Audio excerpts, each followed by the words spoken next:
Hello everyone, welcome back to my channel learn with Rashmi. आप जैसा सभी लोग जानते हैं कि इस चैनल पर अकाउंटेंसी, बिजनेस स्टडीज़ और इकोनॉमिक्स से रिलेटेड वीडियोस अपलोडेड हैं as per the current syllabus 2022 and 23। आप जाकर वो वीडियोस देख सकते हैं और इन्जॉय कर सकते हैं। ठीक है, आज की इस वीडियो में हम बात करेंगे chapter 2 forms of business organisation. हमने फर्स्ट चैप्टर में पढ़ा बिजनेस होता क्या है, उसके फीचर्स, एडवांटेजेस और बिजनेस रिस्क। ये सारी चीज़ें हमने पढ़ी कि कौन कौन से रिस्क आ सकते हैं। अब हम बात करेंगे किस टाइप का ऑर्गेनाइजेशन, किस टाइप का बिजनेस हम शुरू कर सकते हैं, कौन सा बिजनेस सुटेबल होता है किस टाइप के लोगों के लिए। अगर आपको छोटा बिजनेस करना है तो कैसे करेंगे, बड़ा करना है तो क्या ऑप्शंस हैं, क्या लीगल फॉर्मेलिटीज़ हैं, उन सब के बारे में हम बात करेंगे। ठीक है, चैप्टर शुरू करने से पहले आपसे एक रिक्वेस्ट है। देखिए, ये नोट्स बनाने में बहुत मेहनत लगती है, तो मैं आपके लिए अगर इतनी मेहनत कर रही हूँ तो बदले में कम से कम एक लाइक और एक शेयर तो आप लोग भी कर सकते हैं। आपका तो कुछ भी नहीं जा रहा उसमें, एक लाइक और एक शेयर कर दिया करो भाई। अगर वीडियो अच्छी लग रही है तो, अगर नहीं अच्छी लग रही है तो कोई बात नहीं, बट अगर वीडियो अच्छी लगती है तो लाइक कमेंट शेयर तो बनता है, वो तो दे दिया करो। चलिए बिना टाइम वेस्ट किए चैप्टर को शुरू करते हैं। सबसे पहले बात कर लेते हैं बिजनेस ऑर्गेनाइजेशन क्या है। देखिए, बिजनेस ऑर्गेनाइजेशन एक ऐसी ऑर्गेनाइजेशन होती है जो कुछ ना कुछ बिजनेस एक्टिविटीज़ करती है। ठीक है, बिजनेस एक्टिविटीज़ या कॉमर्शियल एक्टिविटी। कॉमर्शियल एक्टिविटी में भी हमने बात की थी कि कॉमर्शियल एक्टिविटीज़ में क्या आ जाते हैं आपके, transportation, banking, insurance, warehousing, advertisement, ये सब आती हैं। तो या तो कोई बिजनेस करेंगी वो या फिर कॉमर्शियल एक्टिविटीज़ करेंगी, उन्हें बोलते हैं बिजनेस ऑर्गेनाइजेशन। ठीक है, अब बात कर लेते हैं इसके टाइप्स की। बिजनेस ऑर्गेनाइजेशन या बिजनेस एंटरप्राइजेस कितने टाइप्स की होती है, तो ये 3 टाइप्स की होती है। Private sector enterprises, public sector enterprises, joint sector enterprises. तो अभी हम बात करेंगे केवल प्राइवेट सेक्टर एंटरप्राइजेस की। ठीक है, इन सब चीज़ों के बारे में हम यहाँ डिस्कस करेंगे। पब्लिक सेक्टर एंटरप्राइजेस आपका नेक्स्ट चैप्टर है, वहाँ पर हम इसके बारे में डिटेल में डिस्कस करेंगे। राइट, तो प्राइवेट सेक्टर एंटरप्राइजेस में आपकी 5 तरीके की हम एंटरप्राइजेस के बारे में हम पढ़ेंगे as per the syllabus of 2022 and 23। ठीक है, फर्स्ट है आपका सोल प्रोप्राइटरशिप, सेकंड है joint Hindu family business, third partnership, fourth हो जाएगा कोऑपरेटिव ऑर्गेनाइजेशन, फिफ्थ है जॉइंट स्टॉक कंपनी। तो इन सब के बारे में डिटेल में हम यहाँ बात करेंगे। तो फर्स्ट है हमारा सोल प्रोप्राइटरशिप। सोल का मतलब होता है सिंगल। ठीक है, सिंगल। और प्रोप्राइटर का मतलब होता है ओनर। तो ऐसा जो भी बिजनेस है जहां पर जो ओनर है वो सिंगल हैंडेड कंट्रोल कर रहा है, मैनेज कर रहा है सारी चीजों को, फाइनेंस लगा रहा है, ऐसे बिजनेस को हम बोलते हैं सोल प्रोप्राइटरशिप। तो sole proprietorship means the business owned, managed, controlled and financed by a single individual is known as sole proprietorship firm. तो ऐसा बिजनेस जिसमें एक सिंगल इंडिविजुअल बिजनेस को ओन करेगा, मैनेज करेगा, कंट्रोल करेगा या फिर उसमें पैसे लगाएगा। ठीक है, वैसा उस बिजनेस को क्या बोलेंगे, सोल प्रोप्राइटरशिप बिजनेस। फीचर्स किसकी बात कर लेते हैं, क्या क्या इसके फीचर्स होते हैं। देखिए, आप जितने भी टाइप के बिजनेस पढ़े उनके फीचर्स याद रखना अच्छे से। फीचर्स ज़्यादा इंपॉर्टेंट है क्योंकि फीचर से ही आपके मेरिट्स या डीमेरिट्स निकल के आते हैं। तो ये फीचर्स आपकी हेल्प करेंगे मेरिट्स और डीमेरिट्स लिखने में। एक बार को अगर आप मेरिट या डीमेरिट भूल जाते हैं बट आपको फीचर्स याद है तो उनसे आप मेरिट और डीमेरिट खुद भी बना सकते हैं। तो सोल प्रोप्राइटरशिप स्टार्ट करने से पहले, इसके फीचर स्टार्ट करने से पहले मैं थोड़ा सा आपको एक टर्म हम डिस्कस कर लेते हैं, लिमिटेड लायबिलिटी या फिर अनलिमिटेड लायबिलिटी। पहले बात करते हैं लायबिलिटी क्या है। लायबिलिटी का मतलब उत्तरदायित्व। उत्तरदायित्व का मतलब क्या होता है कि मतलब आपने अगर किसी से कोई बोरोइंग की है, कुछ उधार लिया है तो उसका पूरा करना। ठीक है, अब लिमिटेड लायबिलिटी या अनलिमिटेड लायबिलिटी, इन दोनों के बारे में थोड़ा थोड़ा सा मैं आपको बता देती हूँ क्योंकि पूरे चैप्टर में आपको ये वर्ड्स मिलेंगे। तो सबसे पहले लायबिलिटी का मतलब क्या होता है। लायबिलिटी का मतलब होता है पेइंग ऑफ डेब्ट। डेब्ट मतलब उधार, जो आपने उधार लिया है ना उसको पूरा करना, वो हो गया आपका लायबिलिटी। ठीक है, अब लायबिलिटी में लिमिटेड और अनलिमिटेड की बात कर लेते हैं। लिमिटेड लायबिलिटी और अनलिमिटेड लायबिलिटी।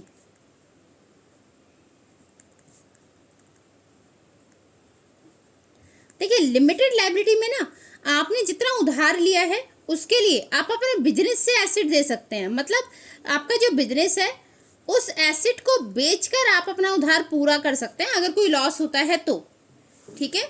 लेकिन अनलिमिटेड लायबिलिटी में बिजनेस के एसेट के साथ साथ बिजनेस एसेट्स के साथ साथ आपके पर्सनल एसेट्स को भी सेल करके आपको उधार पूरा करना पड़ेगा, ठीक है। तो यहाँ पर्सनल एसेट्स पर भी क्लेम आएगा, राइट। फॉर एग्जाम्पल ले लेते हैं, आपने बैंक से लोन लिया है 10 लाख रुपए का, ठीक है, 10 लाख रुपीज का लोन लिया है।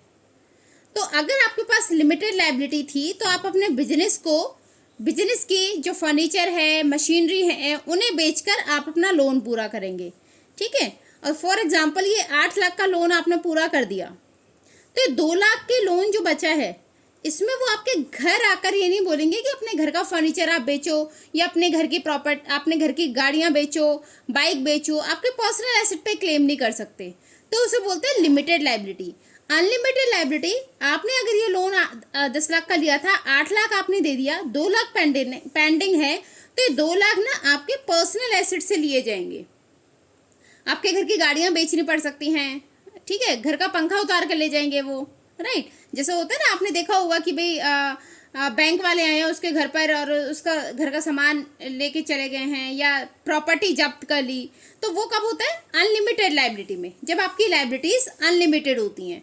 ये चीजें समझ में आई। अब हम देखेंगे लिमिटेड लायबिलिटी कौन से बिजनेस में लिमिटेड लायबिलिटी होती है, कौन कौन से बिजनेस में अनलिमिटेड लायबिलिटीज होती हैं, ठीक है। तो ये वर्ड आपको समझाना जरूरी था क्योंकि पूरे चैप्टर में हम इस वर्ड का काफी बार यूज करेंगे, तो आपको समझ में रहे कि लिमिटेड लायबिलिटी का मतलब क्या था और अनलिमिटेड लायबिलिटी का मतलब क्या था, ठीक है।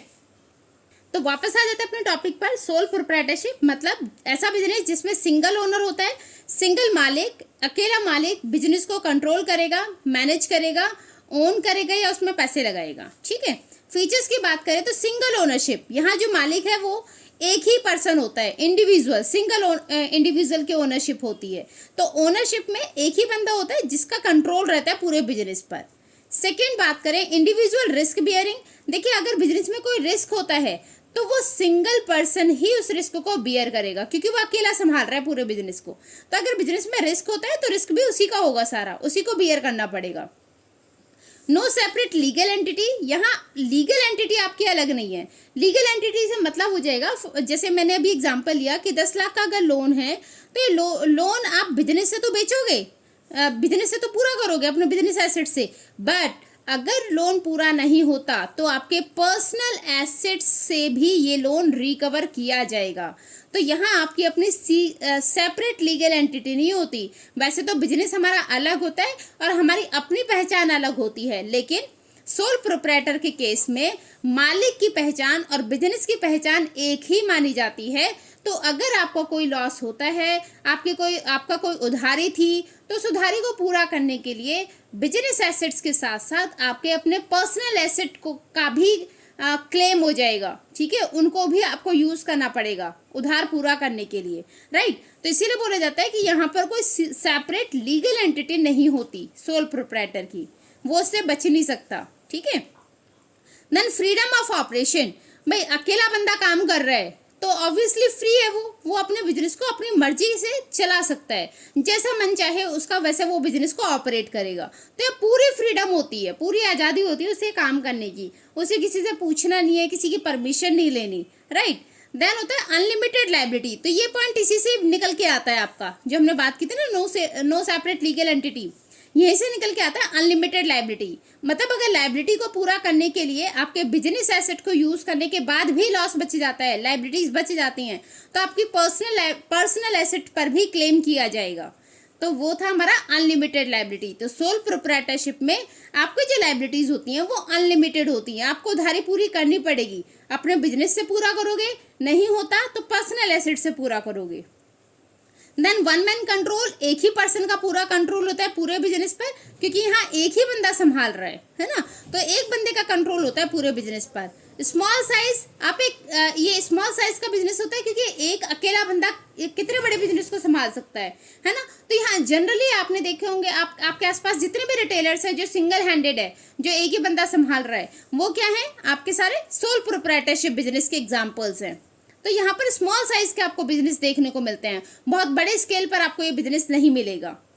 देन फॉर्मेशन एंड क्लोजर, इसको शुरू करना या बंद करना बहुत इजी होता है। ये ओनर की मर्जी पर डिपेंड करता है कब उसे बिजनेस शुरू करना है, कब उसके पास इतनी कैपेबिलिटी है, पैसे हैं बिजनेस में लगाने के लिए, स्टार्ट करने के लिए। तो ये ओनरशिप के ऊपर डिपेंड करता है कि अगर वो कैपेबल है तो कभी भी अपने बिजनेस को शुरू कर सकता है और कभी भी बंद कर सकता है। बहुत सारी लीगल फॉर्मेलिटीज इसमें नहीं है, तो लीगल फॉर्मेलिटीज को पूरा नहीं करना पड़ता। कुछ एक बिजनेस हैं जिसमें लाइसेंस लेना पड़ता है, अदरवाइज बाकी बिजनेस में आपको बिना लाइसेंस के आप अपना बिजनेस शुरू भी कर सकते हैं और बंद भी कर सकते हैं। Then lack of business continuity, यहाँ पर बिजनेस आपका कंटिन्यू नहीं चल पाता क्योंकि एक ही बंदा पूरे बिजनेस को संभाल रहा है। बाय चांस अगर उसे कुछ हो जाता है, कोई मिसहैपनिंग हो जाती है, उसकी डेथ हो जाती है या उसकी तबीयत खराब हो जाती है, उसे कोई डिजीज लग जाती है, तो ऐसी कंडीशन में बिजनेस कंटिन्यू नहीं रह पाता क्योंकि वो अकेला बिजनेस संभाल रहा था। अगर उस अकेले बंदे की तबीयत खराब हो जाती है और वो बिजनेस पर अपना ध्यान नहीं दे पाता तो बिजनेस बंद होने के चांसेस बढ़ जाते हैं। ठीक है, अब बात कर लेते हैं इसके कुछ मेरिट्स के, कुछ फायदे सोल प्रोप्राइटरशिप के। आपसे रिक्वेस्ट है वीडियो को पूरा देखें क्योंकि वीडियो के लास्ट में हम कुछ ट्रिक्स बताएंगे। मैं आपको कुछ ट्रिक्स बताऊंगी इन सारे form of private sector enterprises के फीचर्स की ट्रिक। अभी मैंने जैसे आपको बताया कि अगर आपको फीचर याद है तो आप मेरिट और डीमेरिट दोनों बना सकते हैं। तो फीचर्स की मैं आपको ट्रिक बताऊंगी। Sole proprietor, joint Hindu family हो, पार्टनरशिप हो, कोऑपरेटिव हो या जॉइंट स्टॉक कंपनी हो, इन सब की मैं आपको ट्रिक बताऊंगी। तो आपसे रिक्वेस्ट है कि वीडियो लास्ट तक आप जरूर देखिए। तो मेरिट्स की बात कर लेते हैं। Easy to start and dissolve, जो हमने अभी भी बात की कि शुरू करना भी इजी है और बंद करना भी इजी है। अगर किसी के बंदे के पास पैसे हैं बिजनेस स्टार्ट करने के लिए तो वो शुरू कर सकता है और उसे आगे कंटिन्यू नहीं कर रखना तो बिजनेस को बंद भी कर सकता है। क्विक डिसीजंस बहुत क्विकली लिए जाते हैं क्योंकि यहाँ अकेला बंदा है, वही सारे डिसीजंस ले रहा है, उसे किसी से परमिशन नहीं लेनी, किसी से डिस्कस नहीं करना, तो डिसीजंस बहुत क्विकली लिए जाते हैं। फ्लैक्सिबिलिटी रहती है, उसकी मर्जी है, भाई आज मेरी तबीयत खराब है, मैं बिजनेस पे नहीं जा सकती तो मैं नहीं जाऊंगी, और मुझे बिजनेस को आगे बढ़ाना है तो मैं आगे बढ़ा सकती हूँ, मुझे बिजनेस को कम करना है तो मैं कम कर सकती हूँ। तो ये फ्लैक्सिबल होता है, right. Then sole beneficiary of profit, जितना भी प्रॉफिट होगा उसका वो अकेला बंदा बेनिफिट लेता है, तो वो सारा प्रॉफिट उस अकेले बंदे का होता है। देन पर्सनल ग्रोथ, इसमें ग्रोथ आप अपनी कर सकते हैं, जितना बड़ा आप बिजनेस बढ़ाएंगे उतनी ज़्यादा आपकी अपनी पर्सनल ग्रोथ होगी। ठीक है, आप अपने बिजनेस को ग्रो करते हैं तो आपकी भी अपनी कहीं ना कहीं ग्रोथ होगी। सीक्रेसी मेंटेन रहती है क्योंकि आप अकेले बिजनेस को हैंडल कर रहे हैं, अकेले कंट्रोल कर रहे हैं, तो आप किसी के साथ कुछ डिस्कस नहीं करना पड़ रहा, आपको किसी के साथ कुछ शेयर नहीं करना पड़ रहा, तो सीक्रेसी बनी रहती है आपके बिजनेस की। इंडिपेंडेंट कंट्रोल की हमने पहले भी बात की थी, वन मैन कंट्रोल, वही है यहाँ पर इंडिपेंडेंट कंट्रोल कि एक अकेला बंदा पूरे बिजनेस को कंट्रोल करता है, right. Then best form for small scale operation, अगर आप स्मॉल स्केल ऑपरेशन के बारे में सोच रहे हैं, अगर आप छोटे बिजनेस के बारे में सोच रहे हैं तो सोल प्रोप्राइटरशिप फॉर्म आपके लिए बेस्ट रहेगी। ठीक है, तो स्मॉल स्केल ऑपरेशन के लिए सोल प्रोप्राइटरशिप बिजनेस बेस्ट होता है। डीमेरिट देख लेते हैं, इसकी डीमेरिट्स क्या क्या है। लिमिटेड रिसोर्सेस, भाई एक अकेला बंदा पैसा लगा रहा है तो कितना पैसा लगा सकता है, एक लिमिट तक, तो लिमिटेड रिसोर्सेस होती हैं। कैपिटल लिमिट पे लगा पाएगा, काम अपना लिमिट में कर पाएगा, एक्सपांड एक लिमिट में कर पाएगा, ग्रोथ बहुत ज़्यादा नहीं कर सकता अपने बिजनेस की, तो रिसोर्सेस उसके पास लिमिटेड होती हैं। लायबिलिटी अनलिमिटेड होती हैं। अनलिमिटेड लायबिलिटी हम ऑलरेडी काफ़ी बार डिस्कस कर चुके हैं, तो आपको आई होप ये पॉइंट क्लियर होगा। देन लिमिटेड मैनेजरियल स्किल्स, अब एक ही बंदा काम कर रहा है तो एक बंदा हर चीज़ में परफेक्ट नहीं हो सकता है उसका प्रोडक्शन फील्ड में माइंड अच्छा वर्क करता हो बट मैनेजमेंट फील्ड में माइंड अच्छा वर्क ना करता हो, उसके लिए उसके पास ज़्यादा आइडियाज़ ना हो, है ना। तो एक ही बंदा सारे काम को, प्रोडक्शन को, मैनेजमेंट को, फाइनेंस को, सेल्स को, सारी चीज़ों के लिए परफेक्ट स्किल्स उसके पास नहीं हो सकती, राइट। तो इसलिए जो मैनेजरियल स्किल्स है वो आपको बहुत ज़्यादा एक्सपर्ट वाली नहीं दिखाई देंगी, तो ये लिमिटेड रहेंगी। लिमिटेड स्कोप ऑफ एक्सपांशन, तो एक लिमिट तक ही अपने बिजनेस की ग्रोथ कर सकते हैं, क्योंकि सिंगल हैंडेड कंट्रोल करना बहुत मुश्किल होता है, तो आप एक लिमिट तक ही अपने बिजनेस को बढ़ा सकते हैं। लैक ऑफ कंटिन्यूटी, ये भी हम बात कर चुके हैं कि अगर बाय चांस सिंगल इंडिविजुअल या ओनर को कुछ हो जाता है तो बिजनेस बंद हो सकता है, राइट। बात कर लेते हैं एक्सपांशन ऑफ सोल प्रोप्राइटर। अगर आप सोल प्रोप्राइटरशिप को बड़ा करना चाहते हैं, इस बिजनेस को बड़ा करना चाहते हैं, तो आपके पास कौन कौन से ऑप्शंस होते हैं या कौन कौन सी कंडीशंस के साथ आप इस बिजनेस को बढ़ा सकते हैं। फर्स्ट हो गया अपॉइंटिंग अ पेड असिस्टेंट। अगर आप एक पेड असिस्टेंट रख लें तो आप अपने बिजनेस को कुछ लेवल तक आगे बढ़ा सकते हैं, है ना, क्योंकि आपकी हेल्प के लिए एक पर्सन होगा। तो एक पेड असिस्टेंट अगर हम रख लें तो अपने बिजनेस को हम बड़ा कर सकते हैं। देन सेकेंड ऑप्शन है एडमिटिंग अ पार्टनर। अगर हम पार्टनर इंक्लूड कर लें, किसी को पार्टनर बना ले अपने बिजनेस में, तो हम अपने बिजनेस को ग्रो कर सकते हैं। तो यहां से एक टर्म निकल के आ जाती है आपकी पार्टनरशिप। आपने किसी को पार्टनर बनाया तो पार्टनरशिप एक नई फॉर्म निकल के आती है, ठीक है, जिसके बारे में हम आगे डिस्कस करेंगे। अभी नेक्स्ट फॉर्म है हमारी जॉइंट हिंदू फैमिली बिजनेस। ये जनरली बात की जाती है जो हमारे पुराने टाइम पर जो बिजनेस चलता था, पहले टाइम पे क्या होता था, मोस्टली हमारे इंडिया में एग्रीकल्चर मेन ऑक्यूपेशन था, जिसमें सारे लोग काम करते थे और वही उनकी अर्निंग होती थी, ठीक है। तो उसी से ही इंस्पायर्ड है ये business, joint Hindu family business. The business carried on by the male members of Hindu undivided form is known as Hindu family business, ठीक है। तो जनरली जो मेल मेंबर होते हैं, एक अनडिवाइडेड, एक जॉइंट फैमिली के जो मेल मेंबर्स होते हैं, जहां पर सारे लोग एक साथ रहते हैं, उसके जो मेल मेंबर्स होते हैं वो सारे मिलकर जो बिजनेस करते हैं उसे बोलते हैं जॉइंट हिंदू फैमिली बिजनेस, ठीक है। मैंने इसे शॉर्ट में लिख दिया, आप समझ लेना, हिंदू फैमिली बिजनेस, तो उसे बोला जाता है ये, ठीक है। ये गवर्न होता है Hindu law act. Hindu law act के थ्रू बनाया गया था। इसके दो टाइप होते हैं, दया भागा सिस्टम और मिताक्षरा सिस्टम, राइट। इनके बारे में डिटेल पढ़ने की जरूरत नहीं है, डिटेल हमारे सिलेबस में नहीं है, तो हम डिटेल्स नहीं करेंगे। बात कर लेते हैं जॉइंट हिंदू फैमिली बिजनेस के लिए जो 2 कंडीशंस हैं, 2 कंडीशन जो जरूरी हैं, जिसके थ्रू हम बोल सकते हैं कि जॉइंट हिंदू फैमिली बिजनेस शुरू हो सकता है, या जो इसमें नेसेसरी कंडीशंस हैं। पहली कंडीशन की अगर मैं बात करूं तो कम से कम 2 मेल मेंबर होने चाहिए फैमिली में, ठीक है।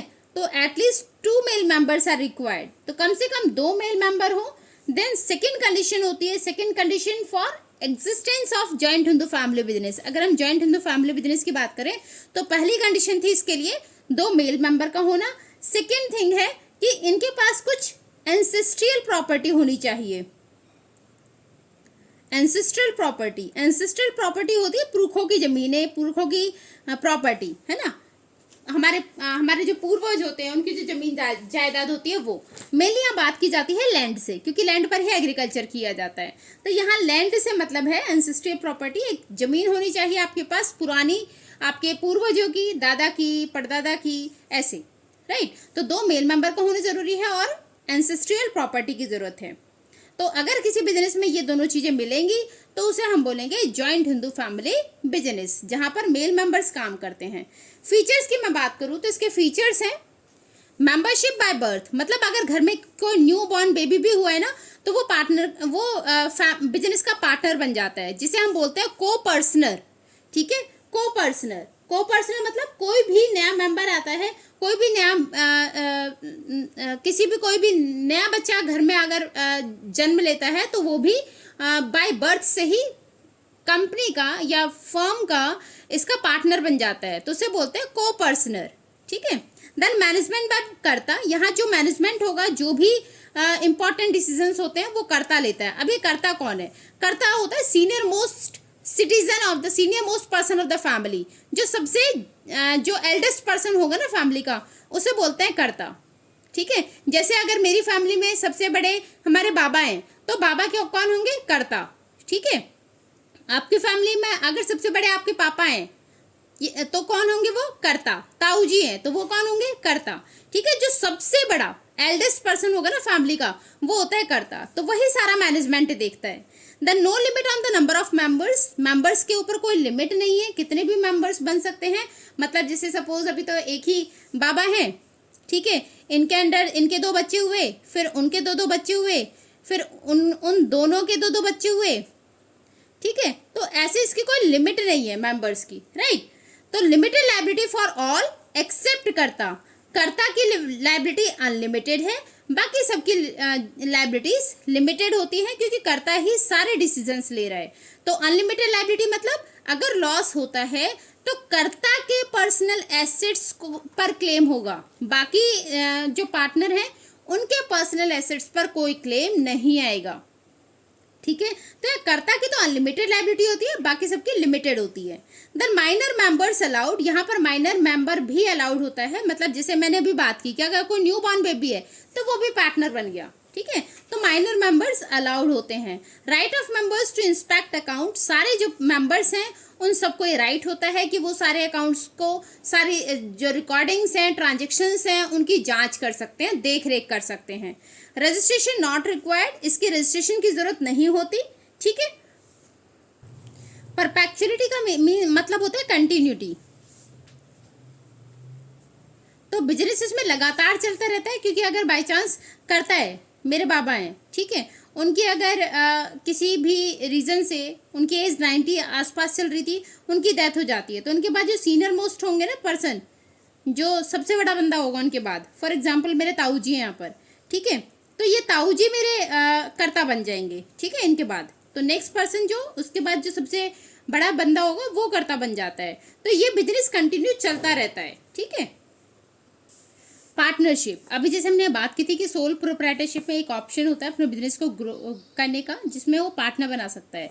तो यहाँ से ओरिजिन हुआ पार्टनरशिप फॉर्म का। पार्टनरशिप मतलब जहाँ पर 2 या 2 से ज़्यादा बंदे मिलकर काम करते हैं, मिलकर प्रॉफिट या लॉस को शेयर करते हैं, सारे डिसीजंस लेते हैं, उसे हम बोलते हैं पार्टनरशिप। तो partnership is the relation between 2 or more persons who have agreed to share the profits of the business carried by all or by one acting for all।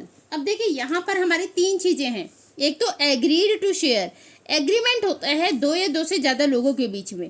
तो ये एग्रीमेंट मोस्टली रिटन होता है, written में होता है ये agreement, क्योंकि आजकल होता है ना माउथ ऑफ वर्ड्स की वैल्यू नहीं रही, लोग जो बोलते हैं वो करते नहीं है, जुबान की वैल्यू नहीं रही। पहले जुबान की बहुत वैल्यू होती थी, लोग मतलब ट्रस्ट करते थे कि भाई उसने अपनी जुबान दी है तो वो पलटेगा नहीं। बट आज के टाइम पे हम उम्मीद कर सकते हैं, अगर आप घर खरीद रहे हो, आपसे दूसरा बंदा बोल रहा है ठीक है मुझे पैसे दे दो घर तुम्हारा, तो क्या आप बिलीव कर लोगे? पेपर वर्क नहीं कराओगे, कराएंगे ना। तो ये वही चीज़ यहाँ पर है कि एग्री टू शेयर, 2 या 2 से ज़्यादा बंदे एग्री होते हैं शेयर करने के लिए प्रॉफिट्स को या लॉसेस को, ठीक है। तो ये जो एग्रीमेंट होगा वो रिटर्न में होता है, रिटर्न में लिखा होता है कि भाई कितने पार्टनर हैं, किसको कितना कितना ब्याज मिलने वाला है, किस ने कितना कितना पैसा लगाया है, क्या क्या उनके नाम है, क्या क्या उनके एड्रेस है, कैसे कैसे हम प्रॉफिट या लॉस को बांटेंगे, सारी चीजें डिटेल में होती हैं रिटर्न में, उसे बोलते हैं रिटर्न एग्रीमेंट। इसे पार्टनरशिप डीड भी बोलते हैं। पार्टनरशिप डीड मतलब पार्टनरशिप की जो डीड हुई है रिटर्न में, ठीक है, पार्टनरशिप डीड होती है वो, राइट। अब बात कर लेते हैं the profits of business carried bye all, या तो सारे मिलकर बिजनेस करते हैं, और by one acting for all, या फिर उनमें से कोई एक दूसरों के बिहाफ पर काम कर रहा है, ठीक है। फॉर एग्जाम्पल हम शिमला की हमारे स्कूल की ट्रिप बन गई, अब उसमें से 5 टीचर्स वहाँ चले गए शिमला, तो बाकी जो स्कूल में टीचर्स हैं, अब वो 5 ऐसा थोड़ी ना, वो 5 टीचर नहीं है तो उनकी क्लासेस जिस क्लास की वो क्लास टीचर थी उन क्लासेस की छुट्टी हो गई है ना।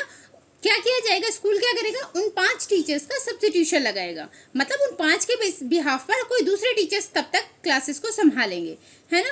तो इसको बोलते हैं by one acting for all. इसमें से फॉर एग्जाम्पल A, B और C ये 3 पार्टनर थे, ठीक है। B और C कहीं बाहर चले गए किसी और पर्पज से, तो अब ये 1 हफ्ते बाद आएंगे फॉर्म में, तो 1 हफ्ते तक A ने सारा काम किया, A संभाल रहा है इनके हिस्से का काम, ठीक है। तो उसे बोलते हैं by one acting for all, जो एक बंदा किसी दूसरे बंदे के बिहाफ पर भी काम संभाल रहा है, ठीक है।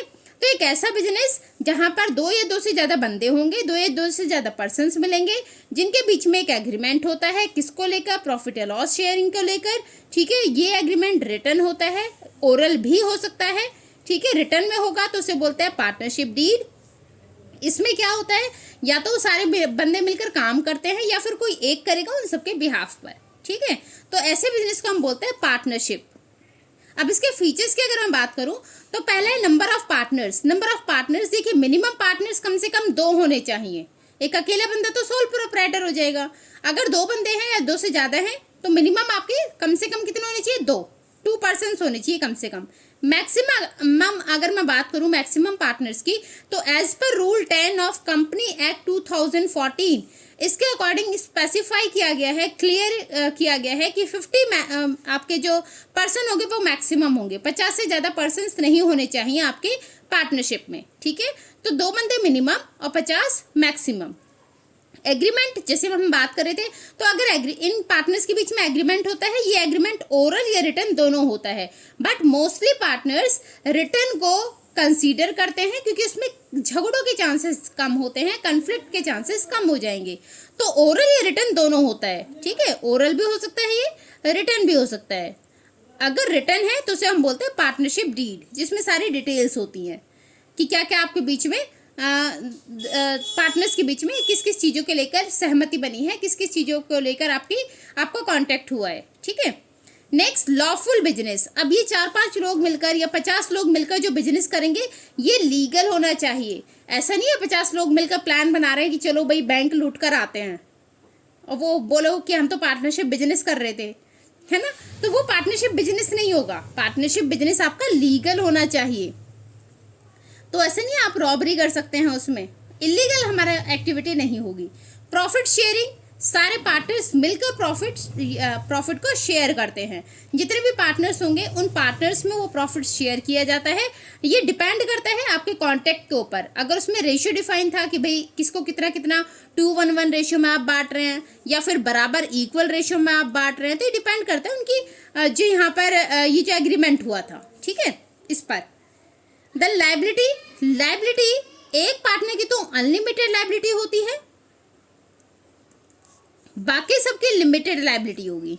तो जितने भी पार्टनर्स होंगे उनमें से किसी एक बंदे की तो अनलिमिटेड होगी, बाकी सभी की लाइबिलिटीज लिमिटेड होती हैं, ठीक है। जैसे हमने इसमें पढ़ा था जॉइंट हिंदू फैमिली बिजनेस में, वहां पे कर्ता की लाइबिलिटी अनलिमिटेड थी, बाकी सबकी लिमिटेड थी। वैसे ही इसमें होता है पार्टनरशिप में, कोई एक पार्टनर होगा जिसकी लाइबिलिटीज अनलिमिटेड होंगी, बाकी पार्टनर्स की लाइबिलिटी लिमिटेड होती है। म्यूचुअल एजेंसी रिलेशनशिप, यहाँ पर एक म्यूचुअल अंडरस्टैंडिंग होती है। मतलब ओनर सारे जितने भी पार्टनर हैं वो सारे ओनर तो हैं, प्लस एक दूसरे का एजेंट का काम भी करते हैं। जैसे मैंने भी एग्जांपल लिया ना कि बी और सी घूमने चले गए तो ए उनके बिहाफ पर काम कर रहा है, तो ये एजेंट का काम भी करते हैं। ओनर तो है ही बिजनेस के, प्लस एक दूसरे के लिए एजेंट का काम भी करते हैं, एक दूसरे के बिहाफ पर काम भी करते हैं, राइट। नेक्स्ट हो गया नॉन ट्रांसफरेबल इंटरेस्ट। यहाँ आप ट्रांसफरेबल इंटरेस्ट या इंटरेस्ट का मतलब है अपनी अथॉरिटीज को, रिस्पॉन्सिबिलिटीज को, राइट्स को, रिस्पॉन्सिबिलिटी या फिर राइट्स, ये किसी को शेयर, आप किसी दूसरे बंदे को नहीं ट्रांसफर कर सकते बिना पुराने पार्टनर के कंसेंट के। आपको बाकी पार्टनर्स को बताना होगा, बिना उन्हें बताए आप अपने इंटरेस्ट का ट्रांसफर नहीं कर सकते। मतलब ना तो आप अपनी प्रॉपर्टी ट्रांसफर कर सकते हैं, ना आप अपनी रिस्पॉन्सिबिलिटी ट्रांसफर कर सकते हैं, ना ही अपने राइट्स ट्रांसफर कर सकते हैं। और अगर ट्रांसफर करना है तो पहले सारे जितने भी पार्टनर्स हैं उन सबका एक्सेप्टेंस, उन सबका कंसेंट आपको लेना होगा, ठीक है। देन रजिस्ट्रेशन ऑप्शनल होता है पार्टनरशिप का, बट जैसा मैं शुरू से बताती आ रही हूँ, लोग रिटर्न को ज़्यादा कंसीडर करते हैं तो उसे रजिस्टर भी करा लेते हैं। तो इसमें जो गाइडलाइंस फॉलो की जाती हैं वो इंडियन पार्टनरशिप एक्ट 1932 की गाइडलाइंस फॉलो करनी होंगी, ठीक है। मैनेजमेंट की अगर बात करूँ तो सारे मिलकर मैनेजमेंट को देखते हैं, सारे मिलकर काम करते हैं, सारे पार्टनर्स। रिस्क बियरिंग सेम, सारे पार्टनर्स मिलकर रिस्क बियर करेंगे। अब इन्हीं फीचर से हमारे बन जाते हैं मेरिट्स और डीमेरिट्स। तो इसमें बहुत ज़्यादा टाइम नहीं लगेगा। मेरिट्स में देखिए इजी टू फॉर्म, शुरू करना इजी था, 2 लोग मिले, आपस में उनकी सहमति बनी और बिजनेस शुरू कर दिया, ठीक है। तो इजी होता है बिजनेस शुरू करना। लार्ज फाइनेंस रिसोर्सेज, अभी तक एक बंदा पैसा लगा रहा था, अब बहुत सारे लोग मिलकर पैसा लगा रहे हैं, तो यहाँ पर फाइनेंशियल रिसोर्सेज आपके पास बहुत ज़्यादा आ जाती हैं। रिस्क शेयर हो जाता है, अभी एक बंदा अकेला रिस्क बियर कर रहा था, अब उसके पास ज्यादा पार्टनर है, तो वो रिस्क बट जाएगा, तो सारे पार्टनर्स मिलकर रिस्क शेयर करेंगे, वर्क डिवाइड हो जाता है ना, वर्क प्रेशर कम हो जाता है। एक बंदा सबको संभाल रहा था, लेकिन यहाँ पर क्या हुआ, डिवीजन ऑफ वर्क हो गया, तो सारे पार्टनर मिलकर काम कर रहे हैं, तो वर्क डिवाइड हो जाता है। मोटिवेशन, एक दूसरे से इंस्पायर होकर काम करते हैं। अगर बिजनेस ग्रो करता है, सोल प्रोप्राइटर में आप एक लिमिट तक ग्रो कर पा रहे थे, लेकिन यहाँ पर हम आगे तक उस बिजनेस को बढ़ा सकते हैं, तो एक दूसरे से मोटिवेट होते हैं। जब बिजनेस ग्रो करता है, जब हमें अपनी ग्रोथ दिखती है, तो लोग ज्यादा अच्छे से काम करते हैं, मोटिवेट होकर काम करेंगे। सीक्रेसी, सारे पार्टनर्स अपने सीक्रेट्स को सीक्रेट ही रहने देते हैं, लीक करने के चांसेस कम होते हैं, क्योंकि कहीं ना कहीं उनका अपना नुकसान है। फ्लेक्सिबिलिटी होती है, पार्टनर्स की जब तक मर्जी है, जब तक साथ में काम करेंगे, जहां उन्हें लगता है कि भाई आप साथ में मिलकर काम नहीं कर सकते, आप पार्टनर बनकर काम नहीं कर सकते, वो पार्टनरशिप को ब्रेक कर सकते हैं। तो जब तक चाहे वो रिलेशन में रह सकते हैं, जब चाहे वो ब्रेकअप कर सकते हैं, ठीक है।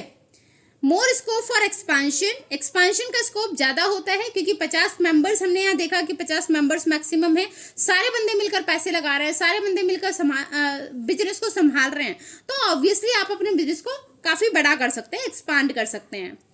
डीमेरिट्स की अगर मैं बात करूं तो अनलिमिटेड लाइबिलिटी होती है, जैसे हमने यहाँ पढ़ा कि एक पर्सन की तो कम से कम एक पर्सन की तो अनलिमिटेड लाइबिलिटी रहेगी, तो उसके पर्सनल एसेट के लिए क्लेम कभी भी हो सकता है अगर लॉस होता है फॉर्म को, तो है ना, तो अनलिमिटेड लाइबिलिटी होती है। देन अच्छा, एक चीज मैं क्लियर कर दूं, लिमिटेड और अनलिमिटेड, ये वाला केस था हमारा लिमिटेड लाइबिलिटी में, ठीक है, जैसे हमने पहले भी बात की थी, मैंने इसलिए इसको छोड़ा था, पर मुझे लग रहा है आप कंफ्यूज ना हो जाए। लाइबिलिटी वैसे सारे पार्टनर्स की अनलिमिटेड होती है, अनलिमिटेड ही रहेगी, but in case of limited liability किसी एक की तो लिमिटेड रहेगी, बाकी सभी की अनलिमिटेड रहेगी, ठीक है, किसी एक पार्टनर की लिमिटेड, बाकी सबकी अनलिमिटेड।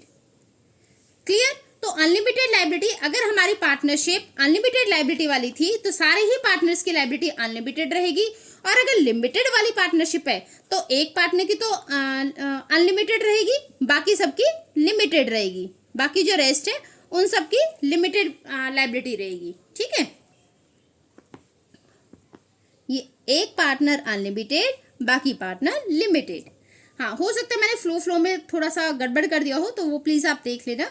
अनसर्टेनिटी, यहाँ भी अगर पार्टनर्स के बीच में डिस्प्यूट हो जाते हैं, तो पार्टनरशिप टूट जाती है और वहीं आपका बिजनेस खत्म, ठीक है। और अगर सपोज यहाँ पर 4 बंदे थे, ए बी सी डी, सी के साथ क्लैशेस हो गए, सी ने पार्टनरशिप तोड़ दी, तो ये बिजनेस आपका यहीं खत्म। अगर ए बी और डी को वापस बिजनेस शुरू करना है, तो इन्हें फिर से न्यू पार्टनरशिप स्टार्ट करनी पड़ेगी, राइट। तो जब तक वो न्यू पार्टनरशिप फॉर्म नहीं करेंगे, तब तक उनका बिजनेस नहीं चल सकता, right.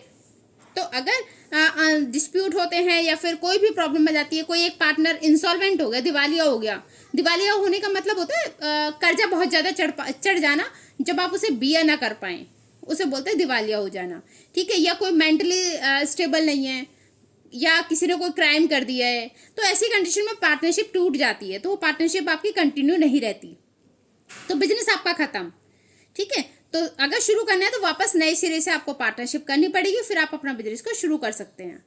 Dispute among partners, partners के बीच में कभी कभी डिस्प्यूट शुरू हो जाते हैं डिसीजंस को लेकर, हो सकता है मेजॉरिटी बेसिस पे डिसीजन लिया जाए, कोई एक बंदा खुश ना हो, है ना, तो यहाँ पर डिस्प्यूट होने के चांसेस हो जाते हैं, सभी के ईगो क्लैशेस आ सकते हैं, right. The non transferability of shares, ये हमने अभी देखा कि आप अपने रिस्पॉन्सिबिलिटीज को, अपने राइट्स को किसी और को ट्रांसफर नहीं कर सकते, तो ये भी एक लिमिटेशन होती है इसकी।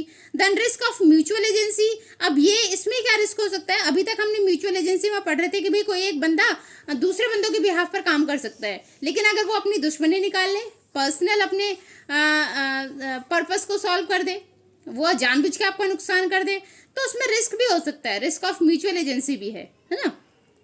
Lack of public confidence, partnership form पर पब्लिक का ट्रस्ट बहुत कम होता है, क्योंकि ये लोग अपनी रिकॉर्डिंग्स को शेयर नहीं करते। रिकॉर्डिंग्स मतलब जो भी एनुअल रिपोर्ट बनाएंगे, जो भी अपने ट्रांजैक्शंस का रिकॉर्ड रखेंगे, उनको ये लोगों के साथ शेयर नहीं करते, तो इसलिए लोग ऐसी पार्टनरशिप पर भरोसा कम करते हैं, राइट। बात कर लेते हैं types of partnership form. Partnership form अगर मैं टाइम पीरियड बेसिस पे बात करूं, तो यहाँ पर 3 तरीके की पार्टनरशिप होती है, partnership at will, particular partnership, या फिक्स्ड पीरियड पार्टनरशिप, ठीक है। और अगर हम लायबिलिटी के बेसिस पे बात करें, जैसे मैं पीछे बता रही थी आपको, तो एक होती है जनरल पार्टनरशिप, एक होती है लिमिटेड लायबिलिटी पार्टनरशिप। ठीक है, तो शुरू करते हैं पार्टनरशिप एट विल पर। तो फर्स्ट है partnership at will. Partnership at will मतलब पार्टनर्स की अपनी मर्जी से जो शुरू होती है पार्टनरशिप, उनकी अपनी विल, अपनी मर्जी से शुरू होगी पार्टनरशिप और अपनी मर्जी से ही खत्म हो जाएगी। जब पार्टनर अपनी मर्जी से किसी पार्टनरशिप को शुरू करते हैं, ठीक है, और खत्म भी कर लेते हैं, तो खत्म करने के लिए एक पार्टनर बाकी पार्टनर को बता देगा कि भाई हम पार्टनरशिप को डिसॉल्व कर रहे हैं। ये इनफाइनाइट पीरियड के लिए होती है, मतलब जब तक उनकी मर्जी है, जब तक वो इस पार्टनरशिप को कंटिन्यू कर सकते हैं, और जब उन्हें लगता है कि खत्म करना है तो उसे खत्म भी कर सकते हैं। उसे बोलते हैं पार्टनरशिप एट विल, उनकी इच्छा पर जो पार्टनरशिप चलती है। सेकेंड हो गया पर्टिकुलर पार्टनरशिप। पर्टिकुलर पार्टनरशिप एक पर्टिकुलर रीजन के लिए, पर्टिकुलर पर्पज के लिए शुरू होती है। फॉर एग्जाम्पल, कंपनी ने गवर्नमेंट ने 2 कंपनियों को टेंडर दे दिया ब्रिज बनाने का। अब जब तक वो ब्रिज बनेगा ना, उन दोनों कंपनियों की पार्टनरशिप रहेगी। जैसे वो ब्रिज बन के कंप्लीट हुआ, पार्टनरशिप अपने आप ऑटोमेटिकली डिसॉल्व हो जाती है, खत्म हो जाती है। ठीक है, तो उसे बोलते हैं पर्टिकुलर पार्टनरशिप, जो एक पर्टिकुलर पर्पस के लिए दी जाती है, शुरू की जाती है, और पर्पस खत्म होते ही, पर्पस सॉल्व होते ही अपने आप वो पार्टनरशिप डिसॉल्व हो जाती है। नेक्स्ट है फिक्स पीरियड पार्टनरशिप। यहाँ पर एक फिक्स पीरियड के लिए होगी पार्टनरशिप। फॉर एग्जाम्पल 5 साल के लिए पार्टनरशिप कर ली है, 10 साल के लिए पार्टनरशिप कर ली, इसके बाद से ऑटोमेटिकली वो डिसॉल्व हो जाएगी। अगर आपको पार्टनरशिप कंटिन्यू रखना है तो उसे रीन्यू कराना होगा। ठीक है, तो ये थे हमारे partnership on the basis of time period. अब बात करें तो on the basis of liability, तो एक होती है जनरल पार्टनरशिप। इंडिया में सबसे ज्यादा पार्टनरशिप यही देखने को मिलती है, जनरल पार्टनरशिप, जहां सारे पार्टनर्स की, जो जितने भी पार्टनर्स हैं, all partners have unlimited liability. सारे पार्टनर्स की लायबिलिटी अनलिमिटेड होती है। ठीक है, मतलब लॉस की कंडीशन में क्रेडिटर्स उनके पर्सनल एसेट्स को भी बेचकर अपना पैसा वसूल कर सकते हैं। तो यहाँ पर सारे पार्टनर्स की लायबिलिटी अनलिमिटेड होती है। देन आती है, बात करते हैं हम लिमिटेड लायबिलिटी पार्टनरशिप एलएलपी की। ये इंडिया में शुरू हुई थी 13 दिसंबर 2008 में। उससे पहले सारी पार्टनरशिप हमारी जनरल पार्टनरशिप होती थी। ठीक है, तो लिमिटेड पार्टनरशिप की बात करें तो ये 13 दिसंबर 2008 में शुरू हुई थी। ठीक है, यहाँ पर कोई भी पार्टनर, जो पार्टनर है वो लिमिटेड लायबिलिटी को इंजॉय कर सकते हैं। राइट, ये एक एक्ट पास हुआ था 13 दिसंबर 2008 में, एलएलपी का, लिमिटेड लायबिलिटी पार्टनरशिप एक्ट, जिसके थ्रू लायबिलिटी, जो पार्टनरशिप है उसे लिमिटेड किया गया, उसकी लायबिलिटीज को लिमिटेड किया गया। ठीक है, इसमें इसका रजिस्ट्रेशन कराना जरूरी होता है, मैंडेटरी होता है, आपको रजिस्ट्रेशन कराना पड़ेगा। एलएलपी की अपनी एक सेपरेट लीगल एंटिटी होती है, अपनी एक अलग पहचान होती है, और यहाँ पर म्यूचुअल एजेंसी नहीं होती। मतलब ऐसा नहीं है एक पार्टनर बाकी पार्टनर्स के बिहाफ पर काम कर रहा है, तो यहाँ कोई म्यूचुअल एजेंसी नहीं होती। लायबिलिटी हमने जैसे बात कर लिया, लिमिटेड ही होती है। इनमें सारे अकाउंट्स को मेंटेन करना जरूरी होता है। ठीक है, तो इन्हें यहाँ कंपलसरी होता है, ये सारे अपनी कंपनी के सारे अकाउंट्स को मेंटेन करके रखेंगे। राइट, तो ये था हमारा लिमिटेड पार्टनरशिप। अब बात कर लेते हैं टाइप्स ऑफ पार्टनर्स। तो देखिए, पार्टनर्स के टाइप और इसके फीचर्स हम बात कर लेते हैं। यहाँ पर ये 4 टाइप्स के पार्टनर होते हैं हमारे। एक्टिव पार्टनर, स्लीपिंग या डोरमेंट पार्टनर, सीक्रेट पार्टनर, और एक होगा नॉमिनल पार्टनर। इन सब के बारे में बात कर लेते हैं। सबसे पहले एक्टिव पार्टनर, नाम से पता चल रहा है एक्टिव, जो एक्टिवली पार्टिसिपेट करेगा मैनेजमेंट में, पार्टिसिपेट भी करेगा, पैसा भी लगाएगा, प्रॉफिट और लॉस भी लेगा, और लायबिलिटी अनलिमिटेड रहेगी। यहाँ पर जो हम पार्टनर्स की बात कर रहे हैं ना, ये जो पार्टनरशिप की बात करेंगे, यहाँ पार्टनरशिप हमारी चल रही है जनरल। ठीक है, जनरल पार्टनरशिप। तो यहाँ पर सारे पार्टनर्स की जो लायबिलिटी होगी वो अनलिमिटेड होगी। राइट, तो हम जनरल पार्टनरशिप के फॉर्म्स की बात कर रहे हैं कि इसमें कौन कौन से टाइप के पार्टनर्स होते हैं। एक्टिव पार्टनर, जो एक्टिवली पार्टिसिपेट करेगा, पैसा लगाएगा, प्रॉफिट और लॉस लेगा, लायबिलिटी अनलिमिटेड होगी उसकी। ठीक है, स्लीपिंग पार्टनर की बात कर लेते हैं, तो ये पार्टिसिपेट नहीं करता लेकिन पैसा लगाएगा फॉर्म में, प्रॉफिट और लॉस भी लेगा, और लायबिलिटी इसकी भी अनलिमिटेड होती है। वो हो गया स्लीपिंग पार्टनर। नेक्स्ट बात कर लेते हैं सीक्रेट पार्टनर। सीक्रेट पार्टनर में वो पार्टनर आते हैं जिनके बारे में बाकी लोगों को नहीं पता होता कि अच्छा ये बंदा भी इस कंपनी का पार्टनर है। ठीक है, तो जिसकी आइडेंटिटी ना शो नहीं की जाती आउटसाइडर्स को, उसे बोलते हैं सीक्रेट पार्टनर। तो whose relation with the firm is not known to outsiders. Outsiders को पता नहीं होता जिस पार्टनर के बारे में कि ये इस कंपनी का पार्टनर है, उस पार्टनर को हम बोलते हैं सीक्रेट पार्टनर। ये कंपनी में पैसे लगाएगा, पार्टिसिपेट भी करेगा मैनेजमेंट में और इसकी भी लायबिलिटी अनलिमिटेड होगी। ठीक है, याद रखना जो कंपनी में पैसा लगा रहा है वो प्रॉफिट लॉस जरूर शेयर करेगा। नेक्स्ट बात कर लेते हैं नॉमिनल। नॉमिनल मतलब नाम का पार्टनर, केवल नेम से। ठीक है, जो नाम के लिए पार्टनर होता है। तो nominal partner he is not the real partner but lends his name to the firm, लेकिन अपना ना नाम यूज करने की परमिशन दे देता है कि ठीक है मेरा नाम यूज कर लो। जैसे आपने देखा होगा ना, कभी घर में आपके यहाँ पर लड़की देखने वाले या लड़का देखने वाले आए हो तो क्या किया जाता है, मतलब मैं अपने यहाँ बता रही हूँ, हमारे यहाँ पे क्या होता है कि अगर किसी के घर में लड़की वाले आए हैं ना, देखने वाले आए हैं, लड़की को देखने आए चाहे लड़के को देखने आए, तो वो जो जिसके घर पे आए हैं देखने वाले, वो ना अपने आसपास के लोगों की भी जमीनी जायदाद दिखा देते हैं कि ये मेरे भाई का है, ये मेरे ताऊ का है, ये मेरे उसका है, उन सबकी दिखाई जाती है ना। और वो पार्टनर, वो बंदे भी यहाँ देखते रहते हैं कि चलो कोई बात नहीं, दिखा रहा है ना, क्या फर्क पड़ रहा है उससे, है ना। तो वैसे ही यहाँ पर होता है नॉमिनल पार्टनर। नॉमिनल पार्टनर एक ऐसा पार्टनर होता है जो रियलिटी में तो पार्टनर नहीं है। भाई ताऊ चाचा की जमीनों से क्या मतलब है ना, लेकिन फिर भी वो बोल रहे हैं कि ठीक है दिखा लो। तो ऐसे ही यहाँ पर नॉमिनल पार्टनर में वो रियल पार्टनर नहीं होता, लेकिन अपने नाम यूज करने की परमिशन दे देता है फॉर्म को कि ठीक है मेरे नाम से अगर तुम्हें कोई फायदा हो रहा है तो तुम मेरा नाम यूज कर लो, है ना। अब जैसे वहां ताऊ चाचा को कोई प्रॉब्लम था ना, तो दिखा दे भाई हमारी प्रॉपर्टी, अगर तेरा फायदा होता है, तुझे अपना रेपो बनाना है तो दिखा ले। तो ऐसे ही सेम यहाँ पर नॉमिनल पार्टनर रियल में कोई पार्टनर नहीं होता फर्म का, बट अपना नाम यूज करने की वो परमिशन दे देता है कि मेरा नाम आप यूज कर सकते हो। ठीक है, ये कोई पैसा नहीं लगाएगा फर्म में, पार्टिसिपेट भी नहीं करता मैनेजमेंट में, लेकिन इसकी लायबिलिटी ना अनलिमिटेड होती है, इसकी भी लायबिलिटी अनलिमिटेड होती है। तो एक एग्जांपल के थ्रू हम देखते हैं, ना ही प्रॉफिट और लॉस लेगा, ना पैसे लगा रहा है, ना पार्टिसिपेट कर रहा है मैनेजमेंट में, ना प्रॉफिट लॉस ले रहा है, फिर भी इसकी लायबिलिटी अनलिमिटेड हो जाती है। फॉर एग्जाम्पल, ए गया बैंक में लोन लेने के लिए। ठीक है, बैंक ने बोला भैया आपके पास ना इतना है नहीं कोलेटरल कि हम आपको लोन दे पाए 10 करोड़ का, तो हम आपको 10 करोड़ का लोन नहीं दे सकते। अब ए ना सी को लेके पहुंच गया। सी एक अच्छा बिजनेसमैन है, एक अच्छा अमीर आदमी है, रिच पर्सन है। तो अब सी के जाते ही बैंक ने ए ने बोला कि भाई मैं सी को जानता हूँ, और सी ने बोला ठीक है भाई इसको ए को लोन दे दो अगर इसे पैसे की जरूरत है तो बैंक ने ये सोचकर कि सी इसी के साथ है, बैंक ने एज ए गारंटी कि सी आया इसके साथ, उसको 10 करोड़ रुपए दे दिए ए को। अब ए अगर फ्यूचर में वो 10 करोड़ रुपए बैंक को पे नहीं कर पाता तो ये पैसे बैंक सी से मांगेगा, क्योंकि उन्होंने सी की जिम्मेदारी पर ए को लोन दिया है। ठीक है, तो यहाँ पर ये हो जाते हैं नॉमिनल पार्टनर, जिसने जो पार्टनर तो नहीं था, लोन तो इसने नहीं लिया, बट क्योंकि ये ए के साथ गया है, गारंटी दिलवा दी उसको, तो यहाँ पर सी लायबल होगा लोन पे करने के लिए। ठीक है, तो इसे बोलते हैं नॉमिनल पार्टनर, राइट। अब नॉमिनल पार्टनर में भी दो तरीके के पार्टनर होते हैं, एक होता है नॉमिनल पार्टनर बाय एस्टोपल, एक होता है nominal partner by holding out.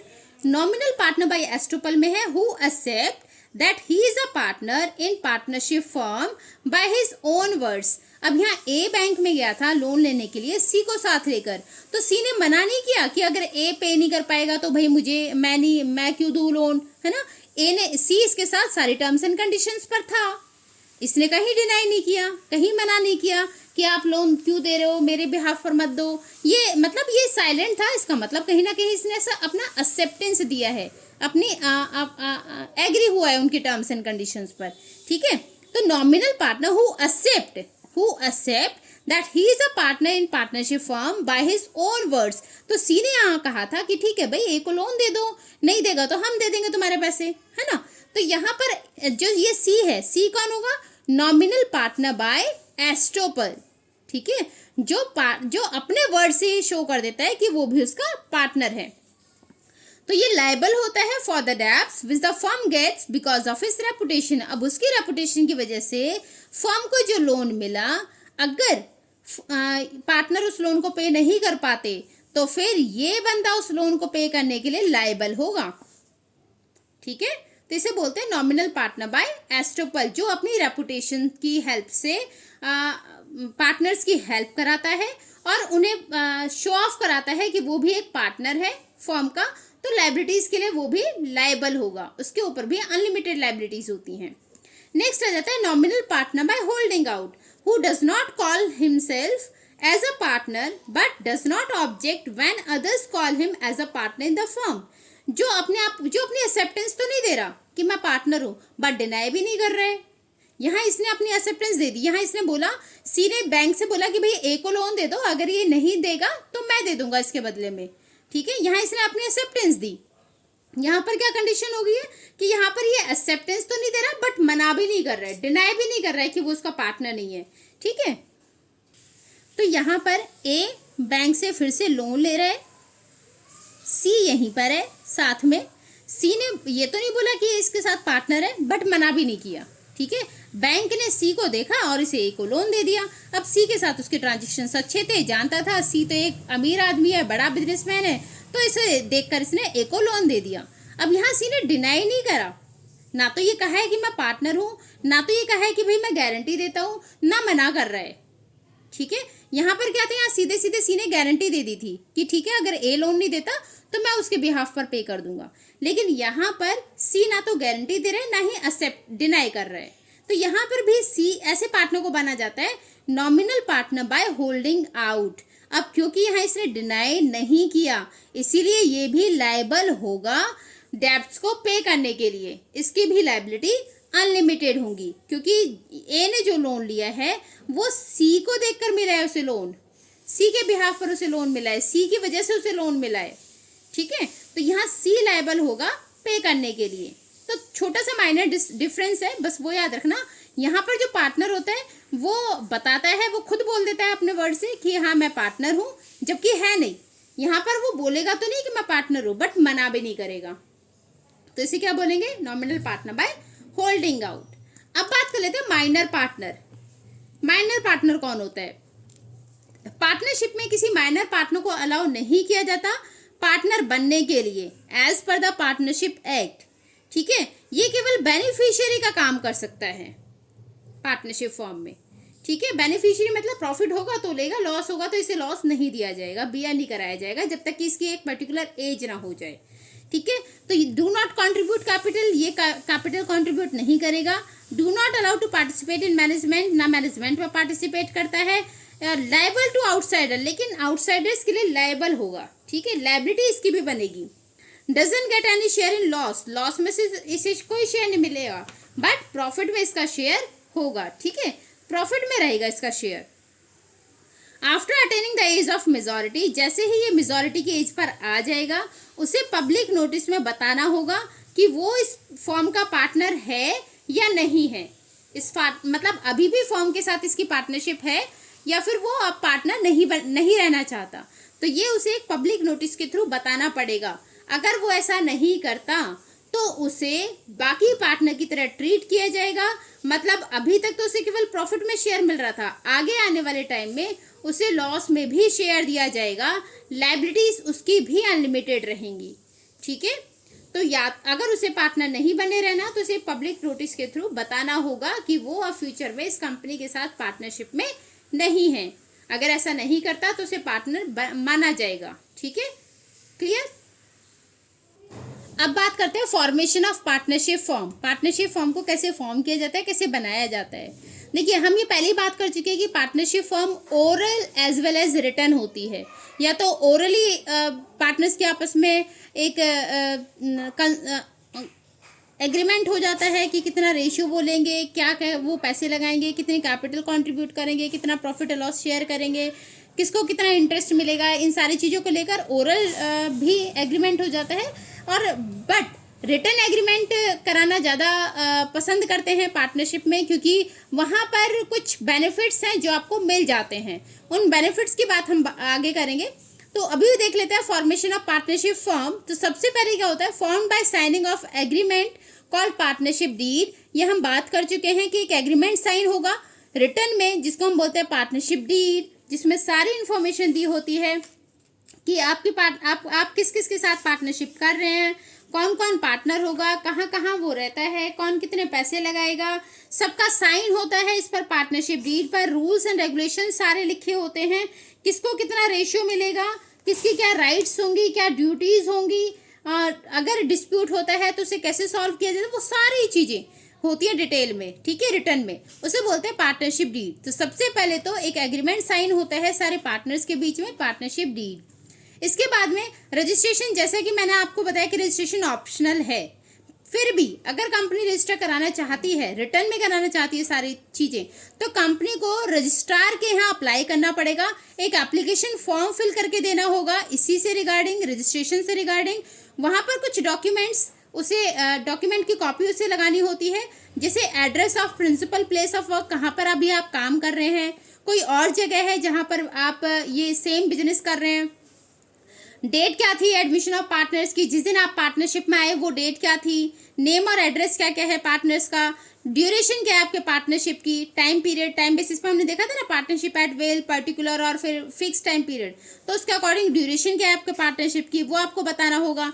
फिर ये रजिस्ट्रार इन सारी इंफॉर्मेशन को क्रॉस चेक करेगा, वेरीफाई करेगा और देखेगा कि अगर ऑथेंटिक इंफॉर्मेशन है तो उसके बाद कंफर्म करने के बाद, इंश्योर होने के बाद एक सर्टिफिकेट आपको इशू कर देगा। ये सर्टिफिकेट होगा सर्टिफिकेट ऑफ रजिस्ट्रेशन का, ठीक है, कि आपकी फॉर्म रजिस्टर हो चुकी है। अब ये रजिस्टर कराना क्यों जरूरी था या क्या बेनिफिट्स है रजिस्टर कराने से?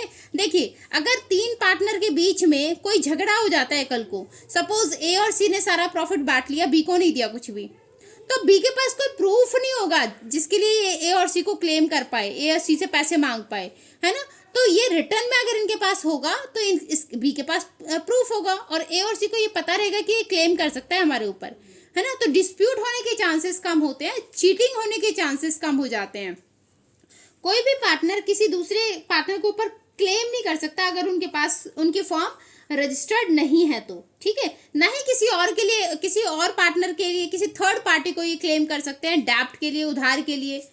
तो ये सारी प्रॉब्लम्स आती हैं कि अगर कोई भी झगड़ा होगा तो आप उसको सॉल्व नहीं कर सकते अगर आपकी फॉर्म रजिस्टर्ड नहीं है तो।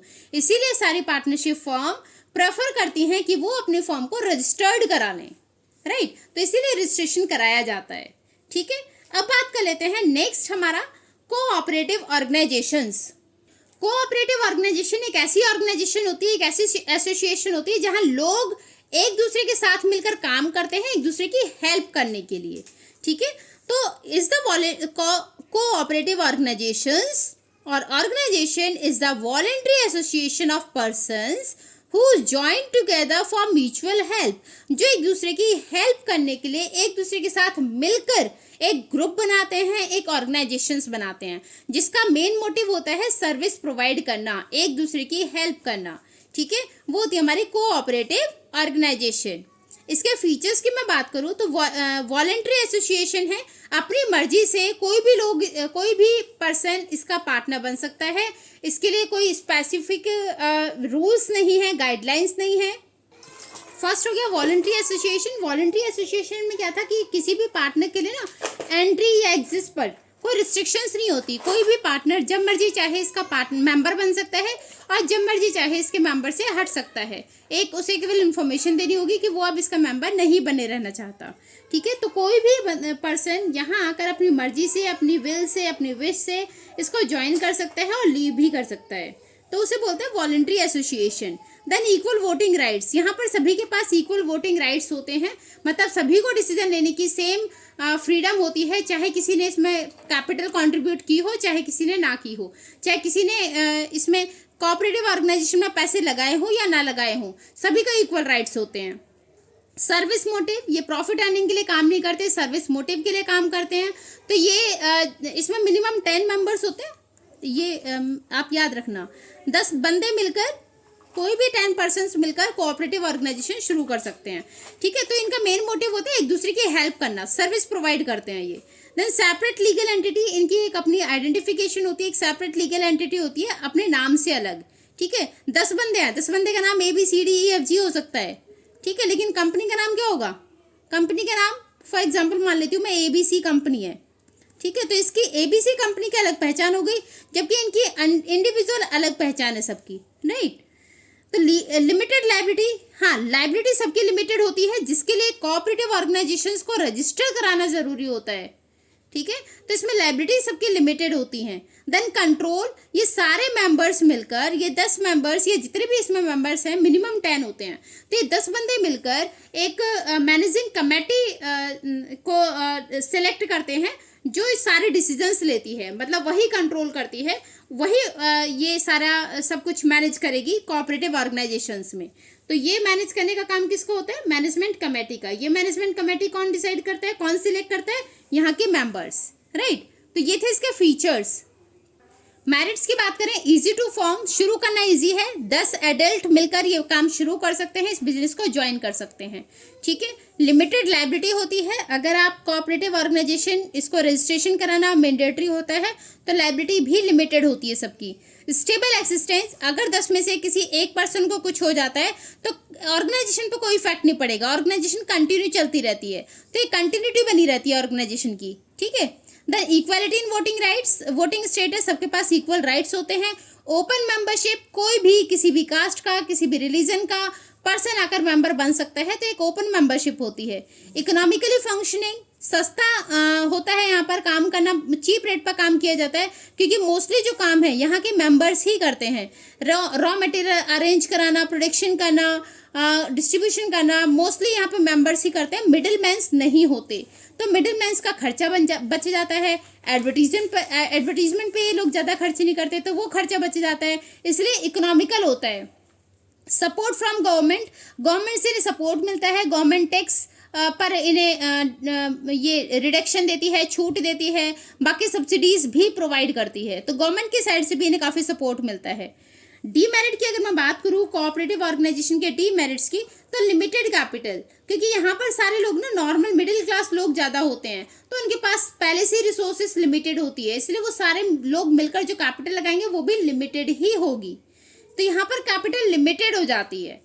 देन इनएफिशिएंट मैनेजमेंट, क्योंकि ये सभी लोग खुद काम कर रहे हैं, हमने यहाँ पे भी देखा ना कि सभी मेंबर्स ही काम करते हैं, तो यहाँ पे मेंबर्स सारे खुद काम कर रहे हैं, रॉ मटेरियल्स अरेंज करना, प्रोडक्शन करना, डिस्ट्रीब्यूशन करना, ये सारे काम कौन कर रहे हैं? वहाँ के मेंबर्स। तो मेंबर्स ने, ऐसा नहीं है कि कहीं से कोई एक्सपर्ट डिग्री लेकर वो आए हैं, है ना, वो नॉर्मल बंदे हैं, तो यहाँ का जो मैनेजमेंट होता है वो इनएफिशिएंट आपको मिलेगा। लैक ऑफ सीक्रेसी, क्योंकि यहाँ जो भी डिस्कशन होते हैं वो ओपनली होते हैं, सबके साथ ओपनली डिस्कस किए जाते हैं, इसलिए सीक्रेसी लीक होने के चांसेस बहुत ज़्यादा होता है। कन्फ्लिक्ट अमंग मेंबर्स का आपस में कन्फ्लिक्ट होने के चांसेस ज़्यादा होते हैं, झगड़ा होने के चांसेस होते हैं, क्योंकि जो एडल्ट पर्सन हैं, 10 एडल्ट पर्सन यहाँ मिलकर काम कर रहे हैं, या फिर जितने भी मेंबर्स हैं वो सारे अपने अपने थॉट प्रोसेस को लेकर, अगर कोई बंदा रिजिड है तो कन्फ्लिक्ट होने के चांसेस बहुत ज़्यादा बढ़ जाते हैं। एक्सेसिव गवर्नमेंट कंट्रोल, क्योंकि गवर्नमेंट इन्हें सब्सिडी प्रोवाइड करती है, तो गवर्नमेंट सारी ऑडिट को चेक भी करती है, तो यहाँ गवर्नमेंट का कंट्रोल बना रहता है, तो गवर्नमेंट होल्ड करके रखती है इन्हें, है ना, गवर्नमेंट एक ऑब्जर्वेशन गवर्नमेंट का रहता है, तो यहाँ पे गवर्नमेंट का कंट्रोल बहुत ज़्यादा हो जाता है, क्योंकि सारी ऑडिट्स आपको रजिस्ट्रार को दिखानी होंगी, वो सारी ऑडिट्स को चेक करेगा, उसके बाद आपको कोई बेनिफिट मिलेगा, तो कहीं ना कहीं गवर्नमेंट का कंट्रोल यहाँ बढ़ जाता है। तो ये था हमारा कोऑपरेटिव ऑर्गेनाइजेशन। अब इसके कुछ टाइप्स पढ़ लेते हैं फटाफट।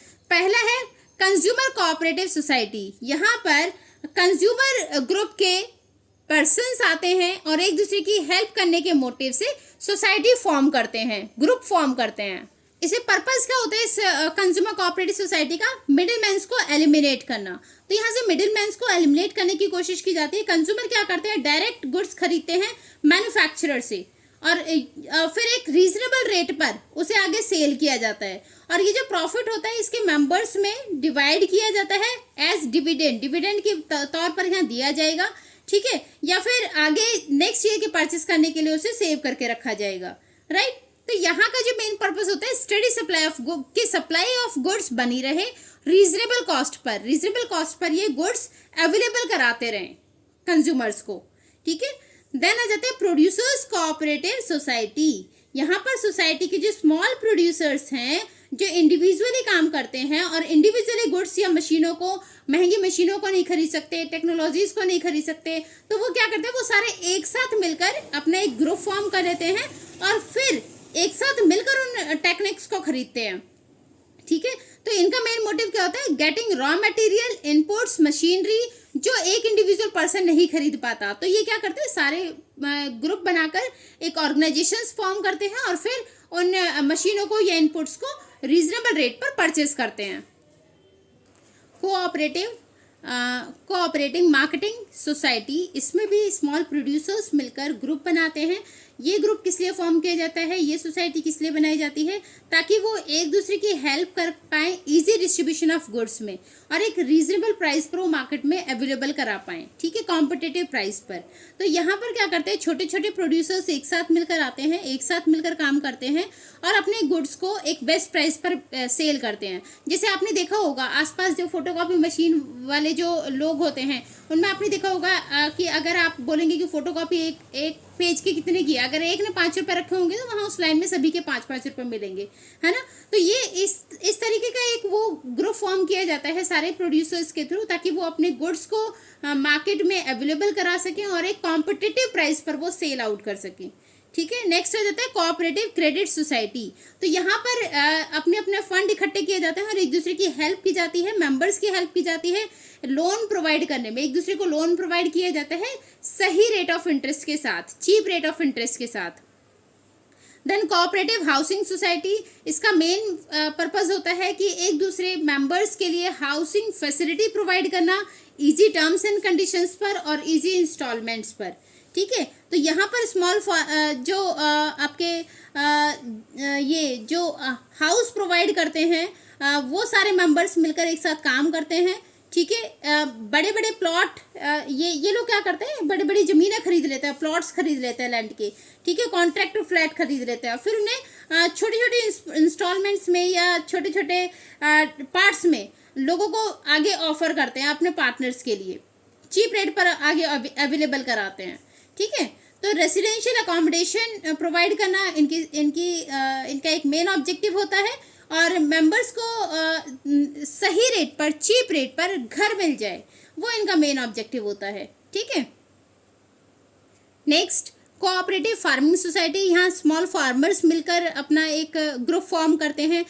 ये ग्रुप क्यों फॉर्म किया जाता है, इसका मेन ऑब्जेक्टिव होता है एक दूसरे फार्मर की हेल्प करना, ताकि उन्हें सही रेट पर सीड, फर्टिलाइजर्स या इरिगेशन फैसिलिटीज़, मॉडर्न टेक्निक्स वो अवेलेबल हो जाएं, ठीक है। इनका और मेन ऑब्जेक्टिव होता है प्रोवाइड करना सोशल या फिर इकोनॉमिक सिक्योरिटीज़ पीजेंट्स को, कि भाई उनके पास इतना बैकअप बना रहे कि वो आगे अपना अर्निंग कर सकें, अपना जो जीवन यापन है वो आराम से चला सकें, है ना। तो यहाँ एक दूसरे फार्मर की हेल्प करने के लिए एक ग्रुप फॉर्म किया जाता है ताकि उन्हें सही रेट पर, सही टाइम पर बीज मिल जाए, फर्टिलाइजर्स मिल जाए, एग्रीकल्चर फैसिलिटी वो दे पाएँ अपने एक दूसरे को, ठीक है, जिससे टाइम पर उनकी क्रॉप ग्रो हो जाए, राइट। तो उसके लिए हेल्प करने के लिए बनाया जाता है कोऑपरेटिव फार्मिंग सोसाइटी। अब हम यहाँ और बड़े लेवल की बात करेंगे, joint stock company. It is an artificial person having separate legal entity, perpetual succession and common seal. एक ऐसा आर्टिफिशियल पर्सन, कंपनी को एक आर्टिफिशियल पर्सन माना जाता है जिसके पास अपनी एक अलग पहचान होगी, अपनी एक सेपरेट लीगल एंटिटी होगी, परपेचुअल सक्सेशन होगा। परपेचुअल सक्सेशन की हम पहले भी बात कर चुके हैं। परपेचुअल सक्सेशन मतलब कंटिन्यूटी बनी रहना, है ना। तो परपेचुअल कंटिन्यूटी बनी रहती है। एंड कॉमन सील, उसका एक अपना कॉमन स्टैम्प होगा, कॉमन सील होगा, जिसके थ्रू, जिसके बेसिस पर ये अपना बिजनेस शुरू करेंगे, ठीक है। फीचर्स की बात कर लेते हैं जॉइंट स्टॉक कंपनी के फीचर्स। सेपरेट लीगल एंटिटी, इनकी अपनी एक अलग पहचान होती है। जैसे आपने देखा होगा आपका स्कूल का जो जितने भी आपके ऑफिशियल नोटिस दिए जाते हैं या इंस्ट्रक्शंस दिए जाते हैं वो स्कूल के लेटर हेड पर दिए जाते हैं, किसी चेयरमैन के नाम पर या प्रिंसिपल के नाम पर नहीं, है ना। स्कूल का लेटर हेड होता है, या स्कूल के नाम से जो भी ट्रांजेक्शन्स की जाएंगी, फी डिपॉजिट करना या बैंक में कुछ ट्रांजेक्शन्स करनी है या बाहर किसी दूसरे पर्सन के साथ डील करना है, तो वो स्कूल का लेटर हेड चलता है जिसमें स्कूल का नाम होता है, राइट। तो अपनी एक अलग पहचान होती है, कंपनी की अपनी एक अलग पहचान होती है। रिलायंस कंपनी जो भी डीलिंग्स करेगी वो रिलायंस कंपनी के नाम से करेगी, ना कि अंबानीज के नाम से, ठीक है। तो अपनी एक अलग पहचान होती है इनकी। एन आर्टिफिशियल पर्सन, कंपनी को एक आर्टिफिशियल पर्सन माना जाता है जिसके नाम पर आप ट्रांजेक्शन्स, लेन देन कर सकते हैं। ट्रांजेक्शन बेसिकली किसको बोलते हैं, लेन देन को। तो कंपनी को एक आर्टिफिशियल पर्सन माना जाता है जिसके बेसिस पर आप अपने लेन देन कर सकते हैं। रजिस्ट्रेशन, कंपनी को रजिस्टर कराया जाता है एज पर कंपनी एक्ट 2013, ठीक है। Then perpetual succession, company continue रहती है। एक या दो मेंबर के छोड़ने से या एंट्री होने से कंपनी को कोई फर्क नहीं पड़ता, कंपनी कंटिन्यू चलती रहती है, ठीक है। तो यहाँ कंटिन्यूटी कंपनी की बनी रहती है। जो पार्टनर्स हैं, जो शेयर होल्डर्स हैं, वो आते रहते हैं, जाते रहते हैं, पर कंपनी की एग्जिस्टेंस, कंपनी की अपनी पहचान बनी रहती है। कॉमन सील, अब आर्टिफिशियल पर्सन है, हम तो साइन कर सकते हैं अपने नाम का, लेकिन क्या वो आर्टिफिशियल कंपनी साइन कर सकती है? नहीं। तो उसके लिए क्या चाहिए? एक कॉमन स्टैम्प, कॉमन सील। तो उसके नाम की कॉमन सील बनाई जाती है, जो हर लेन देन पर, हर ट्रांजेक्शन पर एक प्रूफ की तरह काम करती है कि हाँ, ये ट्रांजेक्शन इस कंपनी के नाम से हुआ है। ट्रांसफरेबिलिटी ऑफ शेयर्स, आप अपने शेयर्स, अपना जो रोल्स एंड रिस्पॉन्सिबिलिटीज है वो इजीली हम किसी और को शेयर कर सकते हैं। अगर कोई पार्टनर है तो शेयर होल्डर अपने शेयर्स को किसी दूसरे को शेयर कर सकता है, किसी दूसरे के नाम पर ट्रांसफर आराम से कर सकता है। फॉर एग्जाम्पल, अगर मैंने रिलायंस कंपनी के शेयर खरीदे हुए हैं तो जब मेरा मन करेगा मैं उन शेयर्स को किसी और को बेच सकती हूँ। ये हमारे पास एक अपॉर्चुनिटी होती है, एक कंपनी हमें इसमें मना नहीं कर सकती, राइट। तो ये आपके पास एक अथॉरिटी होती है कि आप अपने शेयर्स का ट्रांसफर कर सकते हैं। Separation of ownership and control, यहाँ ओनर्स अलग होते हैं जबकि कंट्रोल करने वाले लोग अलग होते हैं। ओनरशिप में कौन हो गया? आपका शेयर होल्डर, जो कंपनी में पैसे लगा रहे हैं, वो होते हैं ओनर। अब ये शेयर होल्डर कुछ बोर्ड ऑफ डायरेक्टर्स को सिलेक्ट करते हैं, जो कंपनी की देखरेख जो करते हैं, वो बोर्ड ऑफ डायरेक्टर कंपनी को कंट्रोल करते हैं, ठीक है। देन लिमिटेड लायबिलिटी, यहाँ लायबिलिटी सबकी लिमिटेड होती है। मतलब अगर मैंने एक कंपनी के 1000 शेयर खरीदे हैं 10 रुपए के हिसाब से, तो 10,000 रुपए की लायबिलिटी है मेरे पास। अगर कंपनी को फ्यूचर में लॉस होता है तो मेरा जो नुकसान होगा वो 10,000 का होगा, उससे ज़्यादा का नुकसान नहीं होता। तो ये लिमिटेड लायबिलिटी होती है, जितने के लिए जितना आपने अमाउंट लगाया है, जितनी आपने कैपिटल लगाई है, आप उतने के लिए लायबल हो, केवल उससे ज़्यादा के लिए नहीं, ठीक है। मेरिट्स की अगर मैं बात करूँ तो काफ़ी सारे पॉइंट्स तो हमारे फीचर से निकल के आ जाते हैं। मेरिट्स में बात करें, लार्ज कैपिटल, क्योंकि यहाँ पे मेंबर्स बहुत सारे होते हैं, कंपनी में बहुत सारे मेंबर्स होते हैं, तो उनके पास कैपिटल भी लार्ज होती है, ठीक है। कैपिटल भी सबकी, अगर हम सबके पैसे मिलाएं तो कैपिटल भी एक बड़ा अमाउंट बन जाता है, तो लार्ज कैपिटल होती है।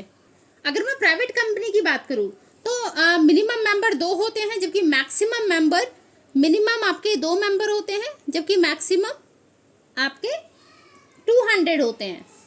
जबकि अगर मैं पब्लिक कंपनी की बात करूं, ये तो प्राइवेट कंपनी की हम बात कर रहे थे, अगर मैं पब्लिक कंपनी की बात करूं तो मिनिमम इसमें 7 होते हैं, ठीक है, और मैक्सिमम की तो कोई लिमिट ही नहीं है, नो लिमिट।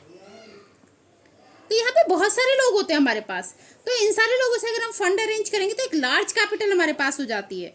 देन लायबिलिटी सबकी लिमिटेड होती है, हम बात कर चुके हैं कि जितने आपने शेयर खरीदे हैं, जितना आपने पैसे लगाया, आप केवल उतने के लिए लायबल हैं, तो लायबिलिटी लिमिटेड होती है। कंटिन्यूटी बनी रहती है, कंपनी की मेंबर्स चेंज होते रहते हैं, लेकिन कंटिन्यूटी, शेयर होल्डर्स चेंज होते रहते हैं, लेकिन फिर भी कंपनी बनी रहती है, कंटिन्यू चलती रहती है। एफिशिएंट मैनेजमेंट, यहाँ कंपनी के पास अच्छा फंड होता है तो कंपनी एक्सपर्ट्स को हायर करती है मैनेजमेंट के लिए, तो मैनेजमेंट अच्छा होता है, हाँ, क्योंकि एक्सपर्ट लोगों से काम करेंगे तो ऑब्वियसली काम अच्छा होगा।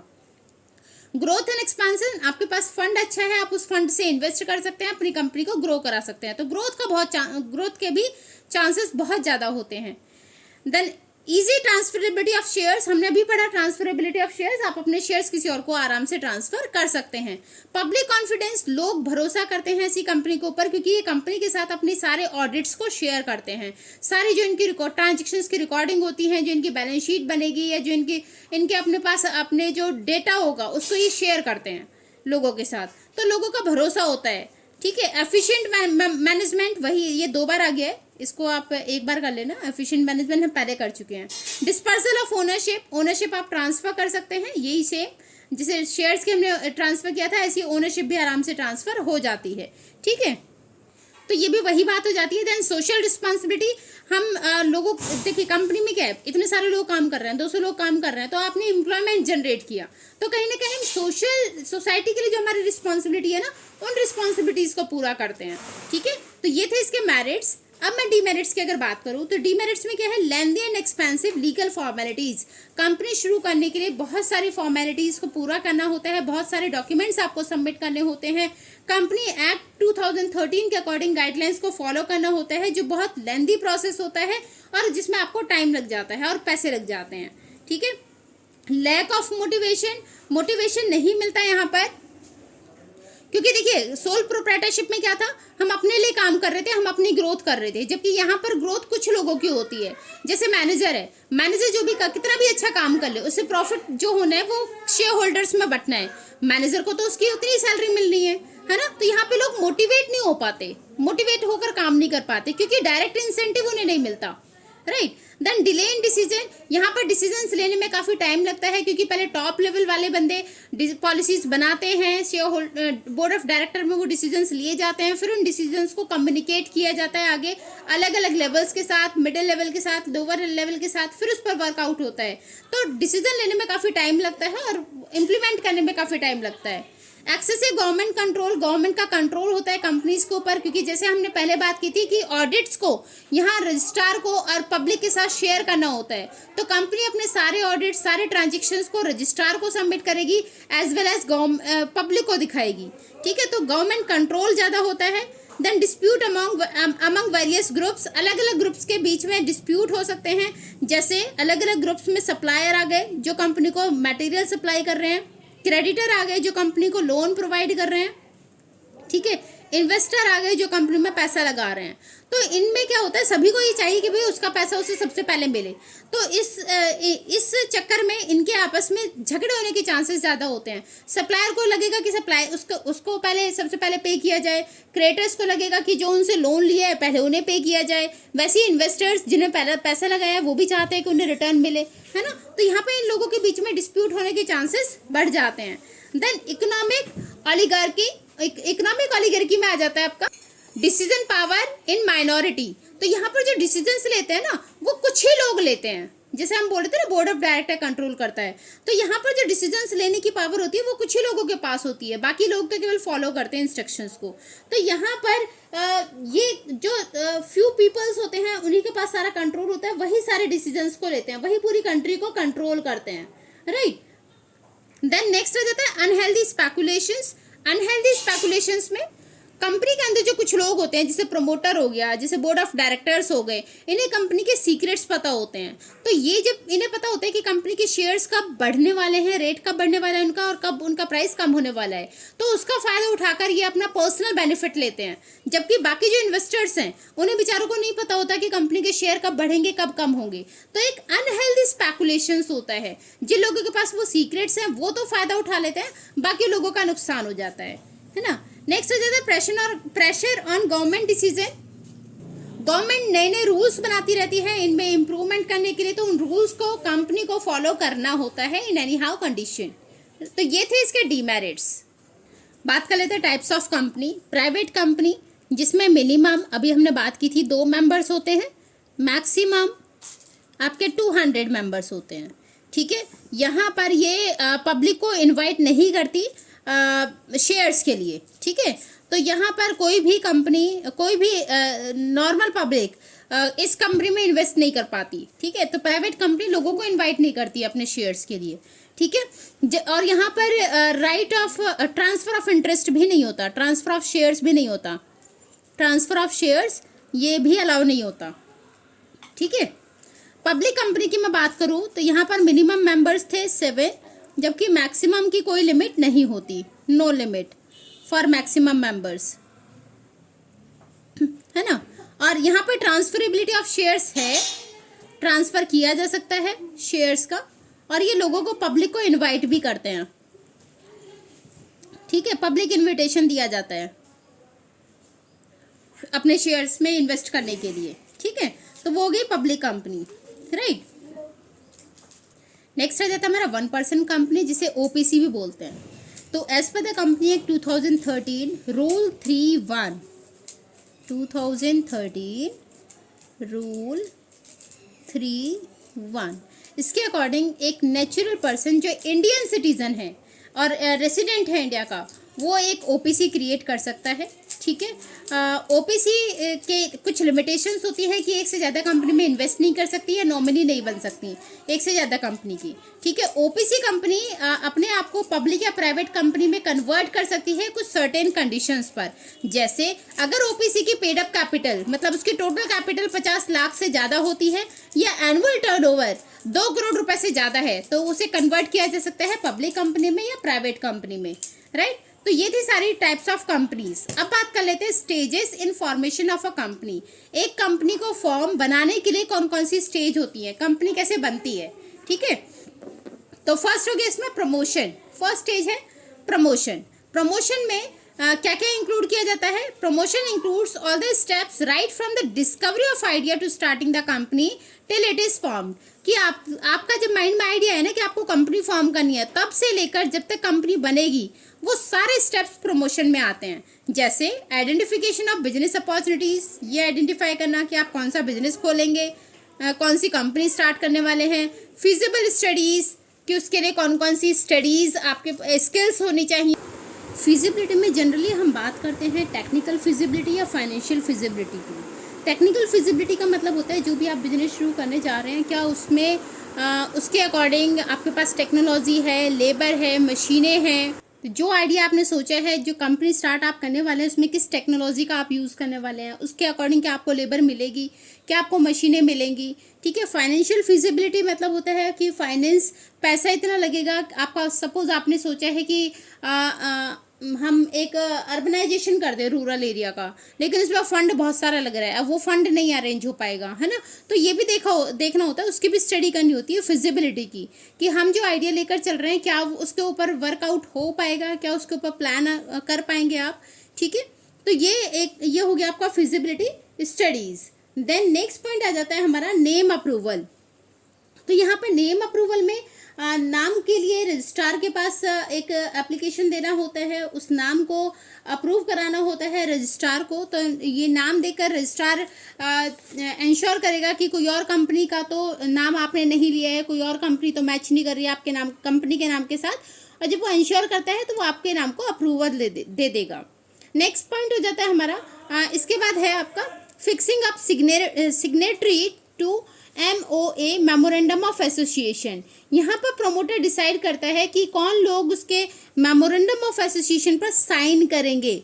मेमोरेंडम ऑफ एसोसिएशन हम आगे भी डिस्कस करेंगे क्या है। अभी सोच लीजिए कि एक डॉक्यूमेंट है और यहाँ पर ये देखा जाता है, ये चेक किया जाता है कि कौन कौन से लोग ऐसे उन्हें रखने हैं जो मेमोरेंडम ऑफ एसोसिएशन पर साइन करें, ठीक है। एक रिटन कंसेंट होगा जिसमें डायरेक्टर्स ये रिटन कंसेंट देंगे कि हाँ वो डायरेक्टर्स बनने के लिए रेडी हैं, और फिर उनसे पूछा जाता है क्वालिफिकेशन शेयर्स को खरीदने के लिए कि क्या वो शेयर्स खरीदेंगे। नेक्स्ट पॉइंट हो जाता है अपॉइंटमेंट ऑफ प्रोफेशनल्स। यहाँ पर प्रोफेशनल्स अपॉइंट किए जाते हैं, जैसे कंपनी अपॉइंट करती है ब्रोकर्स को या अंडरराइटर्स को कि उसकी कंपनी की सिक्योरिटी सेल हो जाए मार्केट में, जिसके लिए ब्रोकर्स को या अंडरराइटर्स को हायर किया जाता है। ब्रोकर्स या अंडरराइटर्स कंपनी को हेल्प करते हैं। ब्रोकर्स कौन होते हैं? जो मीडिएटर का काम करते हैं, है ना। कंपनी के जो शेयर्स हैं उनको सेल आउट करने में हेल्प करते हैं ब्रोकर्स और अंडरराइटर्स, ठीक है। तो कंपनी इन्हें अपॉइंट करती है ताकि कंपनी अपने शेयर्स को सेल आउट कर सके, डीलिंग कंपनी की ईजी वे में हो जाए, ठीक है। बैंकर्स को अपॉइंट किया जाता है ताकि बैंकर्स, अगर कोई फाइनेंशियल प्रॉब्लम है तो उस फाइनेंशियल प्रॉब्लम को शॉर्ट आउट किया जाए बैंकर्स की हेल्प से। तो यहाँ अपॉइंटमेंट किया जाता है किस किस का? बैंकर्स का हो गया, मीडिएटर्स का हो गया, मतलब ब्रोकर्स का हो गया, अंडरराइटर्स का हो गया, ठीक है। अंडरराइटर और ब्रोकर को शेयर्स को सेल कराने के लिए, कंपनी की सिक्योरिटीज को सेल कराने के लिए अपॉइंट किया जाता है, जबकि बैंकर्स को फाइनेंशियल सपोर्ट के लिए अपॉइंट किया जाता है।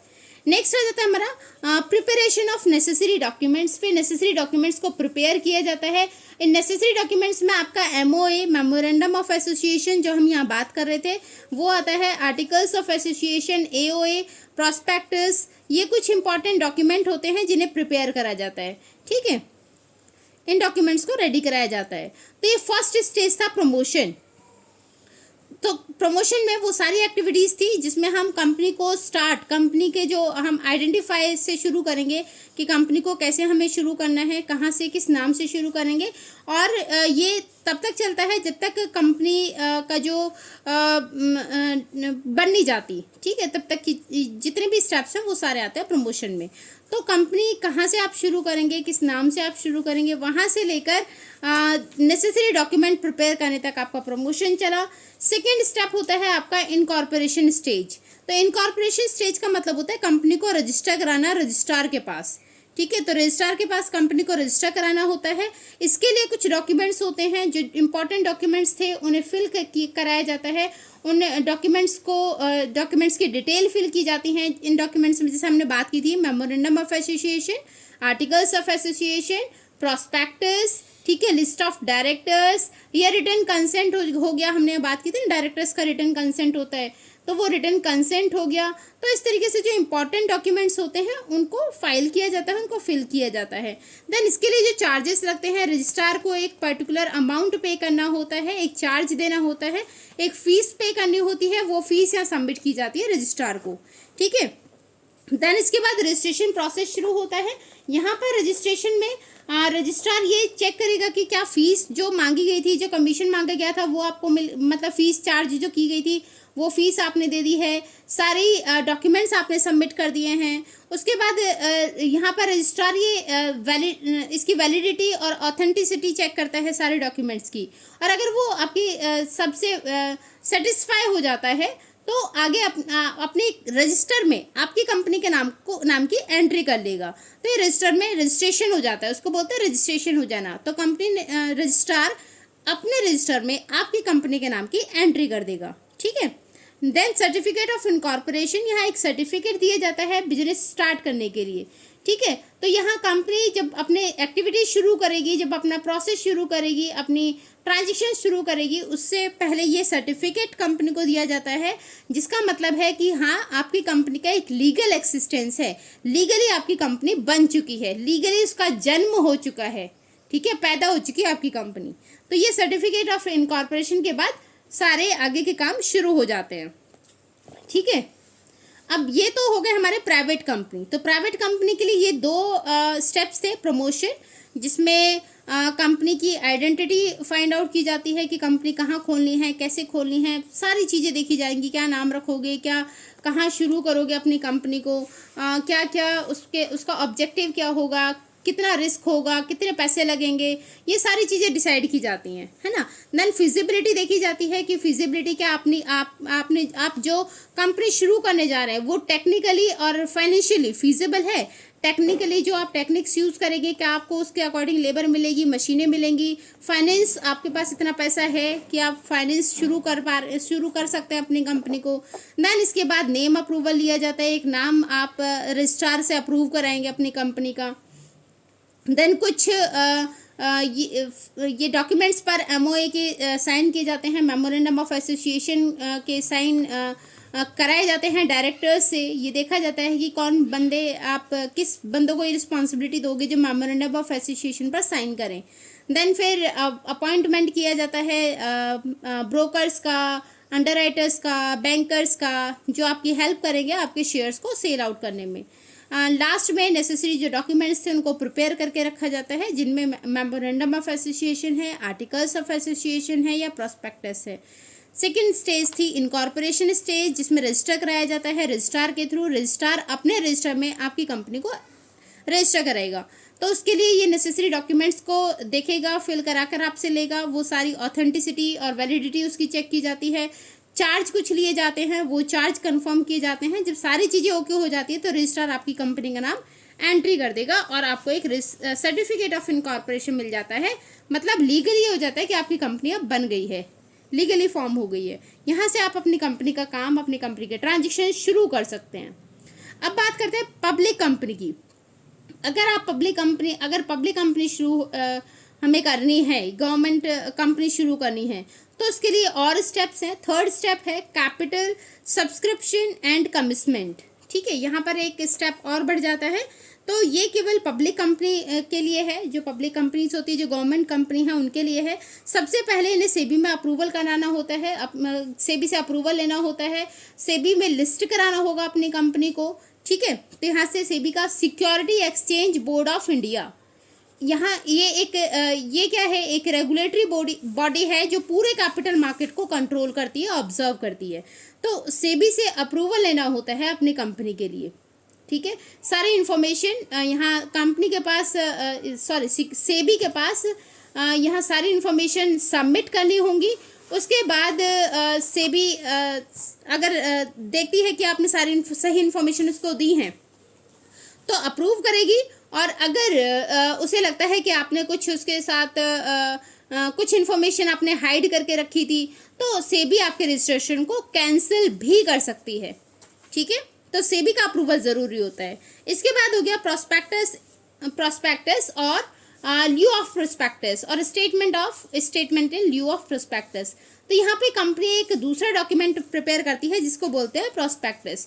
प्रोस्पेक्टस जनरली एक इनविटेशन होता है जिसमें जनरल पब्लिक को इनवाइट किया जाता है। कंपनी अपने शेयर खरीदने के लिए इनवाइट करती है लोगों को कि भाई हमारी कंपनी में पैसा लगाओ और हमारी कंपनी के मालिक बनो या शेयर होल्डर बनो। तो ये एक इन्विटेशन होता है जो लोगों को इन्वाइट करने के लिए बनाया जाता है। तो ये प्रोस्पेक्टस भी कंपनी को रजिस्ट्रार के पास डिपॉजिट करना होता है, सबमिट करके आना होता है। ठीक है, नेक्स्ट हो गया appointment of banker, broker, underwriter. इसके बाद जब ये सारी चीज़ें हो जाती हैं सिस्टमैटिक वे में तो कंपनी बैंकर, ब्रोकर्स या अंडरराइटर्स को अपॉइंट करेगी। बैंकर्स को अपॉइंट करेगी फाइनेंशियल सपोर्ट के लिए, ब्रोकर और अंडरराइटर को अपॉइंट करेगी अपनी सिक्योरिटीज़ को मार्केट में सेल आउट कराने में। ठीक है, क्योंकि कंपनी को मिनिमम सब्सक्रिप्शन लेना ज़रूरी होता है, ये मिनिमम सब्सक्रिप्शन। ठीक है, तो ये अपॉइंट किए जाते हैं ताकि कंपनी के जो सिक्योरिटीज़ है, कंपनी के जो शेयर्स हैं, डिबेंचर्स है, वो मार्केट में सेल आउट हो जाएं। मिनिमम सब्सक्रिप्शन 90% होता है टोटल कैपिटल का। ठीक है, 90% होता है ये इशूड अमाउंट का। जितना भी कंपनी इशू करने वाली है उसका 90% पैसा कंपनी के पास आ जाना चाहिए। इतने शेयर्स कंपनी के सेल आउट हो जाने चाहिए। फॉर एग्जांपल कंपनी ने 1000 शेयर निकाले हैं और एक शेयर था 10 रुपये का, 10 ईच। कंपनी को 1000 शेयर इशू करने हैं 10 रुपये के हिसाब से। ठीक है, तो इसका 90%, 1000 का 90% कितना होगा? 900 शेयर। कम से कम 900 शेयर का पैसा कंपनी के पास आ जाना चाहिए। 900 शेयर कंपनी के सेल हो जाने चाहिए विद इन 120 डेज। तो 120 दिनों के अंदर अगर कंपनी अपने 900 शेयर बेच पाती है तो ही कंपनी का आगे का प्रोसेस होगा। अदरवाइज कंपनी का 10 दिनों के अंदर अंदर, अगले 10 दिनों के अंदर अंदर कंपनी का पैसा वापस कर दिया जाता है और कंपनी अपने शेयर मार्केट में इशू नहीं कर सकती। मतलब यहीं पर कंपनी खत्म, अब कंपनी बंद हो जाती है। ठीक है, तो यहाँ पर आ जाता है आपका मिनिमम सब्सक्रिप्शन, जहाँ पर मिनिमम अमाउंट कंपनी के पास आना ज़रूरी है। ये मिनिमम अमाउंट कितना है? 90%। जितनी भी कंपनी की कैपिटल है, इशूड कैपिटल है, उसका 90% पैसा आना ज़रूरी है। ठीक है, अगर कंपनी 1000 शेयर बेच रही है मार्केट में, इशू कर रही है, तो कम से कम 900 शेयर उसके बिक जाने चाहिए। अगर 900 शेयर नहीं बेच पाती कंपनी तो कंपनी बंद हो जाएगी। 10 दिनों के अंदर अंदर कंपनी का अमाउंट वापस कर दिया जाएगा, एप्लीकेशन फॉर्म उसका वापस हो जाएगा और कंपनी बंद हो जाएगी। ठीक है, क्लियर हुआ? नेक्स्ट आ जाता है एप्लीकेशन टू स्टॉक एक्सचेंज। अब यहाँ स्टॉक एक्सचेंज में भी ना कंपनी को, पब्लिक कंपनी को अपनी कंपनी रजिस्टर्ड करानी होती है, तो स्टॉक एक्सचेंज में भी लिस्टेड कराना ज़रूरी होता है।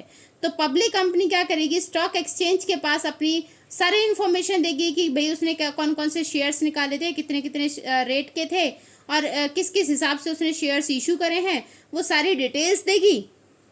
अगर स्टॉक एक्सचेंज को लगता है कि कंपनी की फाइनेंशियल पोजीशन अच्छी है, ठीक है, और कंपनी बाकी जो रूल्स हैं उनको भी फॉलो कर रही है, तो सेबी उस कंपनी को लिस्ट कर देती है, मतलब ऐड कर लेगी। ठीक है, और अगर कंपनी को परमिशन नहीं मिलती बाय चांस स्टॉक एक्सचेंज से, ये 10 वीक्स के अंदर अंदर अगर कंपनी को स्टॉक एक्सचेंज से परमिशन नहीं मिलती या स्टॉक एक्सचेंज उसे लिस्ट नहीं करता, ठीक है, तो कंपनी का पैसा वापस आ जाएगा। ठीक, फिर भी कंपनी आगे कंटिन्यू नहीं कर पाएगी। नेक्स्ट होता है अलॉटमेंट ऑफ शेयर। अगर कंपनी लिस्टेड हो जाती है तो यहाँ पर एक रिटर्न ऑफ अलॉटमेंट प्रिपेयर किया जाता है, जिसमें ये दिया होता है कि कितने लोगों ने आपके शेयर खरीदे हैं, क्या उनका एड्रेस है, कितने शेयर सेल हुए हैं, वो सारी डिटेल्स, उससे रिलेटेड सारी डिटेल्स आपको रजिस्ट्रार को सबमिट करनी होगी। तो ये डिटेल्स फिर रजिस्ट्रार के पास जाके सबमिट होती है।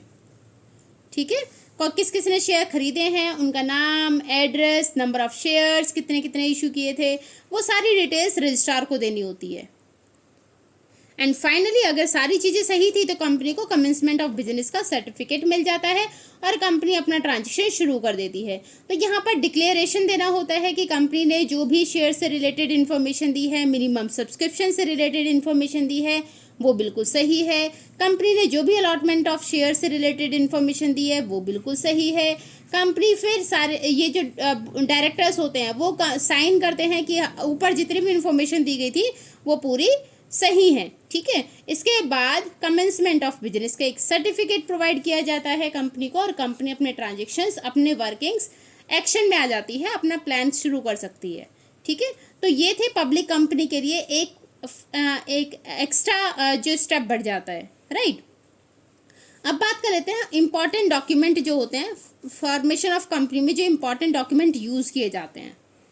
इनमें हम 3 डॉक्यूमेंट्स की हमने बात की थी जो मेनली इंपॉर्टेंट थे, memorandum of association, articles of association और प्रॉस्पेक्टस। तो सबसे पहले बात करते हैं मेमोरेंडम ऑफ एसोसिएशन की। मेमोरेंडम ऑफ एसोसिएशन को चार्टर ऑफ कंपनी कहा जाता है क्योंकि इसमें कंपनी की सारी इंफॉर्मेशंस होती हैं, ठीक है। तो इसे प्रिंसिपल डॉक्यूमेंट भी कह सकते हैं, प्रिंसिपल डॉक्यूमेंट या चार्टर ऑफ कंपनी, ठीक है। तो ये एक इसमें सारी पावर्स या ऑब्जेक्टिव्स, क्या प्रोसेस होगा कंपनी का, क्या कंपनी का ऑब्जेक्टिव्स होंगे, क्या कंपनी का स्कोप है, क्या लिमिटेशंस हैं, वो सारी इंफॉर्मेशन दी जाती है, ठीक है। तो मेमोरेंडम ऑफ एसोसिएशन एक प्रिंसिपल डॉक्यूमेंट होता है, जैसे हर स्कूल में एक प्रिंसिपल होता है, ऐसे यहाँ पे डॉक्यूमेंट का प्रिंसिपल कौन है, मेमोरेंडम ऑफ एसोसिएशन। तो एक प्रिंसिपल डॉक्यूमेंट होता है जिसमें सारी पावर्स या ऑब्जेक्टिव्स के बारे में बताया होता है, किसको क्या क्या पावर्स मिली हैं, कंपनी की क्या ऑब्जेक्टिव्स हैं, वो चीज़ें क्लैरिफाई की होती हैं, ठीक है। अब यहाँ पर इसमें जो कंटेंट है, कंटेंट की बात कर लें तो इसके जो कंटेंट है मेमोरेंडम ऑफ एसोसिएशन के, तो फर्स्ट है आपका नेम क्लॉज। नेम क्लॉज में कंपनी का नाम दिया होता है, कंपनी का क्या नाम है, ठीक है। अगर वो कंपनी प्राइवेट कंपनी है तो उसे प्राइवेट लिमिटेड लगाना होगा, ठीक। और अगर पब्लिक लिमिटेड है तो केवल लिमिटेड वर्ड वो लगाएगी, LTD, मैं शॉर्ट में लिख रही हूँ, लिमिटेड वर्ड लगाएगी, ठीक है। तो कंपनी अपने नाम के साथ प्राइवेट कंपनी है तो प्राइवेट लिमिटेड लगाएगी, पब्लिक कंपनी है तो लिमिटेड वर्ड यूज़ करेगी, ठीक है। कंपनी का जो नाम था वो छोटा होना चाहिए और सबसे अलग होना चाहिए, आप किसी से मिलता हुआ नाम नहीं रखेंगे, ठीक है, वरना वो आपका अप्रूव नहीं होगा, ठीक। किसी भी नाम के साथ आप कोऑपरेटिव वर्ड नहीं लगा सकते क्योंकि आपकी जॉइंट स्टॉक कंपनी है, तो आप कोऑपरेटिव वर्ड नहीं लगा सकते अपनी कंपनी के नाम के साथ, ठीक है। अगर इसमें कुछ चेंज करना है नेम क्लॉज में तो सेंट्रल गवर्नमेंट से अप्रूवल लेना होगा, एक रिटर्न अप्रूवल लेना होगा, तब आप अपनी कंपनी का नाम चेंज कर सकते हैं। सेकंड पर बात कर लेते हैं सिचुएशन, ये डोमिसाइल क्लॉज। डोमिसाइल क्लॉज में आ जाता है कि आपका जो रजिस्टर्ड ऑफिस है ना वो कहाँ है, उसके बारे में इंफॉर्मेशन देनी होती है कि कौन सा स्टेट है जहाँ पर आपका रजिस्टर्ड ऑफिस है।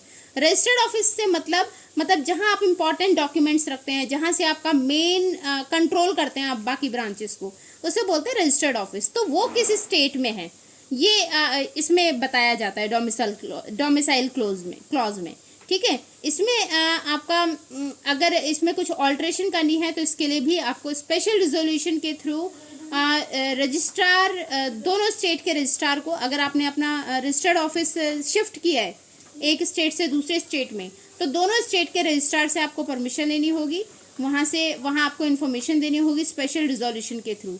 अगर टाउन टू टाउन चेंज करो एक ही स्टेट में तो भी स्पेशल रिजोल्यूशन आपको देना होगा कि आपने अपना जो रजिस्टर्ड ऑफिस है एक सिटी से एक टाउन से दूसरे टाउन में शिफ्ट किया है, चाहे स्टेट एक हो तब भी आपको वो या स्पेशल रिजोल्यूशन पास कराना पड़ेगा। और अगर आप एक लोकेलिटी से दूसरी लोकेलिटी में चेंज कर रहे हैं एक ही टाउन में, तो आपको ऑर्डिनरी रिजोल्यूशन पास कराना पड़ेगा, बताना पड़ेगा कि आपका रजिस्टर्ड ऑफिस शिफ्ट हो गया है।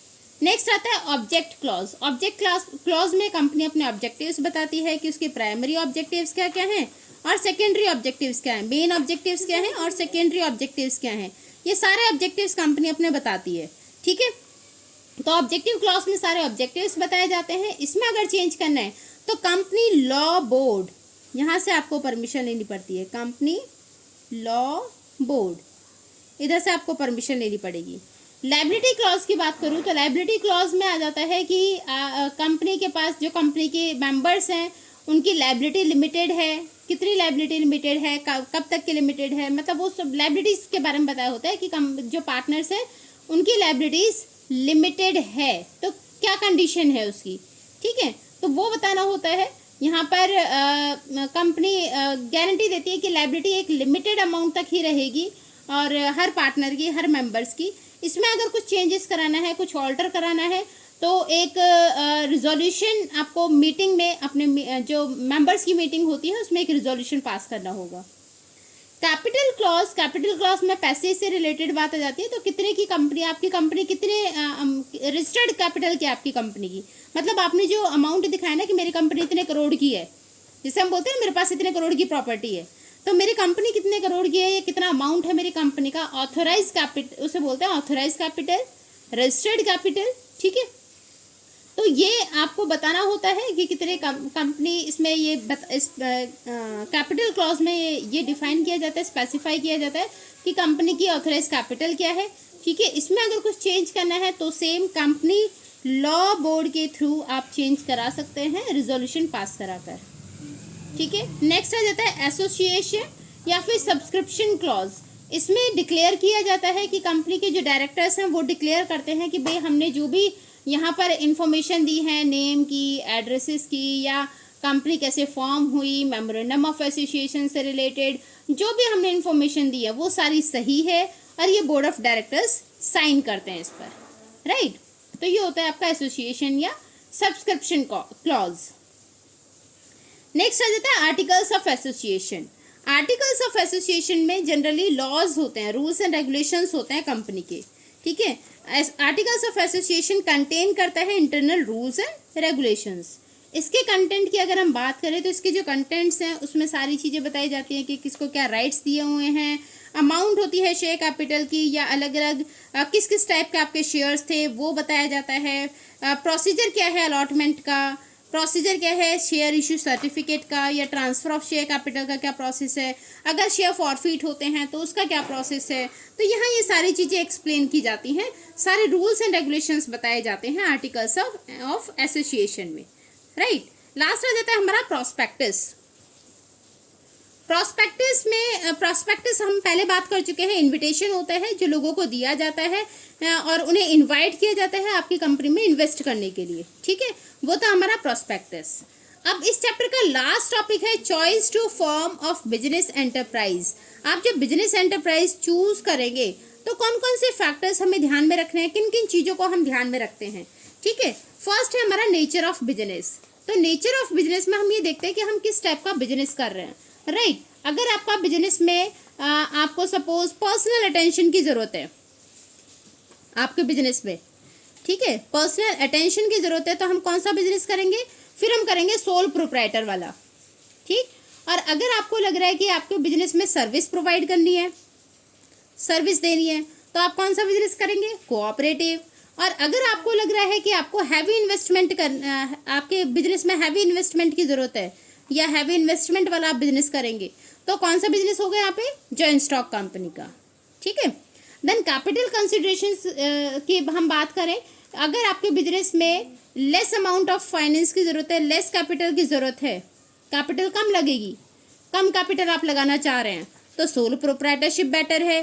अगर ज़्यादा कैपिटल आप लगा सकते हैं सोल प्रोप्राइटर या पार्टनरशिप भी चल जाएगा। अगर आपको ज़्यादा कैपिटल लगानी है, ठीक है, या आप जो बिजनेस कर रहे हो उसमें हैवी कैपिटल की ज़रूरत है, लार्ज कैपिटल लगेगी, तो फिर आपका बिजनेस कौन सा होगा, जॉइंट स्टॉक कंपनी। तो आप कंपनी प्रेफर करो, ज़्यादा पैसे अगर आपके पास हैं, आप ज़्यादा पैसे इन्वेस्ट कर सकते हैं तो आप कंपनी शुरू कर सकते हैं। आपके पास कम पैसा है, कम पैसे के साथ बिजनेस शुरू करेंगे तो सोल या पार्टनरशिप शुरू कर सकते हैं, ठीक है। नेक्स्ट है डिग्री ऑफ कंट्रोल। अगर आपको कंट्रोल अपने पास रखना है, ओन कंट्रोल रखना है पूरे बिजनेस पर, तो सोल की तरफ आप जा सकते हैं, सोल प्रोप्राइटर बिजनेस पर, ठीक है। तो आप अपना बिजनेस स्टार्ट करिए, सोल प्रोप्राइटरशिप बिजनेस आपके लिए ठीक रहेगा। और अगर आपको कंट्रोल की कोई टेंशन नहीं है, आप माइंड नहीं करते, आप कंट्रोल को मतलब डेलीगेट कर सकते हैं अपनी अथॉरिटीज़ को, कंट्रोल को शेयर कर सकते हैं, उसकी कोई टेंशन नहीं है, तो फिर आप पार्टनरशिप या फिर कंपनी की तरफ जा सकते हैं। लीगल फॉर्मेलिटीज़ की मैं बात करूँ, अगर आपको लीगल फॉर्मेलिटीज़ को अवॉइड करना है, आप लीगल फॉर्मेलिटीज़ नहीं करना चाहते, तो सोल की तरफ जाइए, सोल प्रोप्राइटर, है ना। तो सोल प्रोप्राइटरशिप बिजनेस हम चूज़ कर सकते हैं, या फिर हम पार्टनरशिप की तरफ भी जा सकते हैं, उसमें भी लीगल फॉर्मेलिटीज़ कम है, ठीक। और अगर आप लीगल फॉर्मेलिटीज़ से आपको कोई प्रॉब्लम नहीं है, आप लीगल फॉर्मेलिटीज़ के साथ काम कर सकते हैं, तो कोऑपरेटिव या कंपनी की तरफ जा सकते हैं। लाइबिलिटी की मैं बात करूं, अगर आप लाइबिलिटी लिमिटेड चाहते हैं कि आपके पास लिमिटेड ही लाइबिलिटी रहे, तो आप कंपनी फॉर्म कर सकते हैं, कंपनी की तरफ जा सकते हैं, ठीक है। और अगर आपको लगता है कि आप अनलिमिटेड लाइबिलिटी आप चूज़ कर सकते हैं, या मतलब आप इतना रिस्क ले सकते हैं, तो आप सोल की तरफ जा सकते हैं।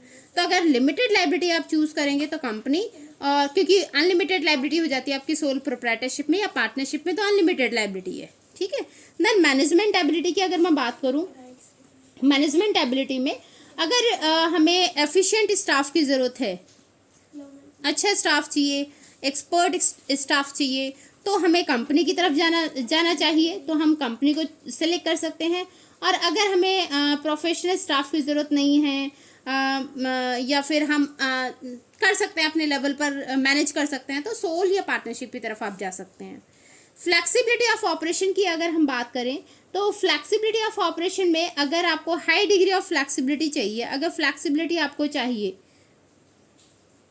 अपने बिजनेस में, तो आप सोल प्रोप्राइटर चूज कर सकते हैं, है ना। और अगर फ्लैक्सिबिलिटी, क्योंकि अगर आप कंपनी फॉर्म करते हैं तो फ्लैक्सिबिलिटी कहीं ना कहीं आपकी कम हो जाएगी, तो अगर फ्लैक्सिबिलिटी को प्रेफर करते हैं तो सोल प्रोप्राइटरशिप आप चूज कर सकते हैं, ठीक है।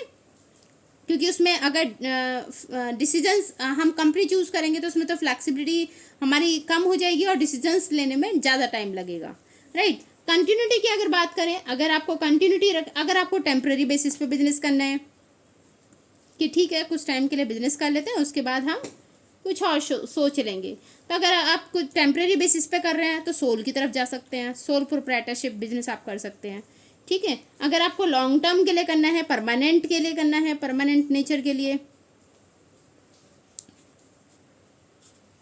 अगर आपको परमानेंट बिजनेस करना है तो आप कंपनी फॉर्म कर सकते हैं, फिर आप कंपनी के साथ जा सकते हैं जहां आपके पास पैसा ज़्यादा होगा और कंपनी आपकी लॉन्ग टर्म के लिए रन करेगी।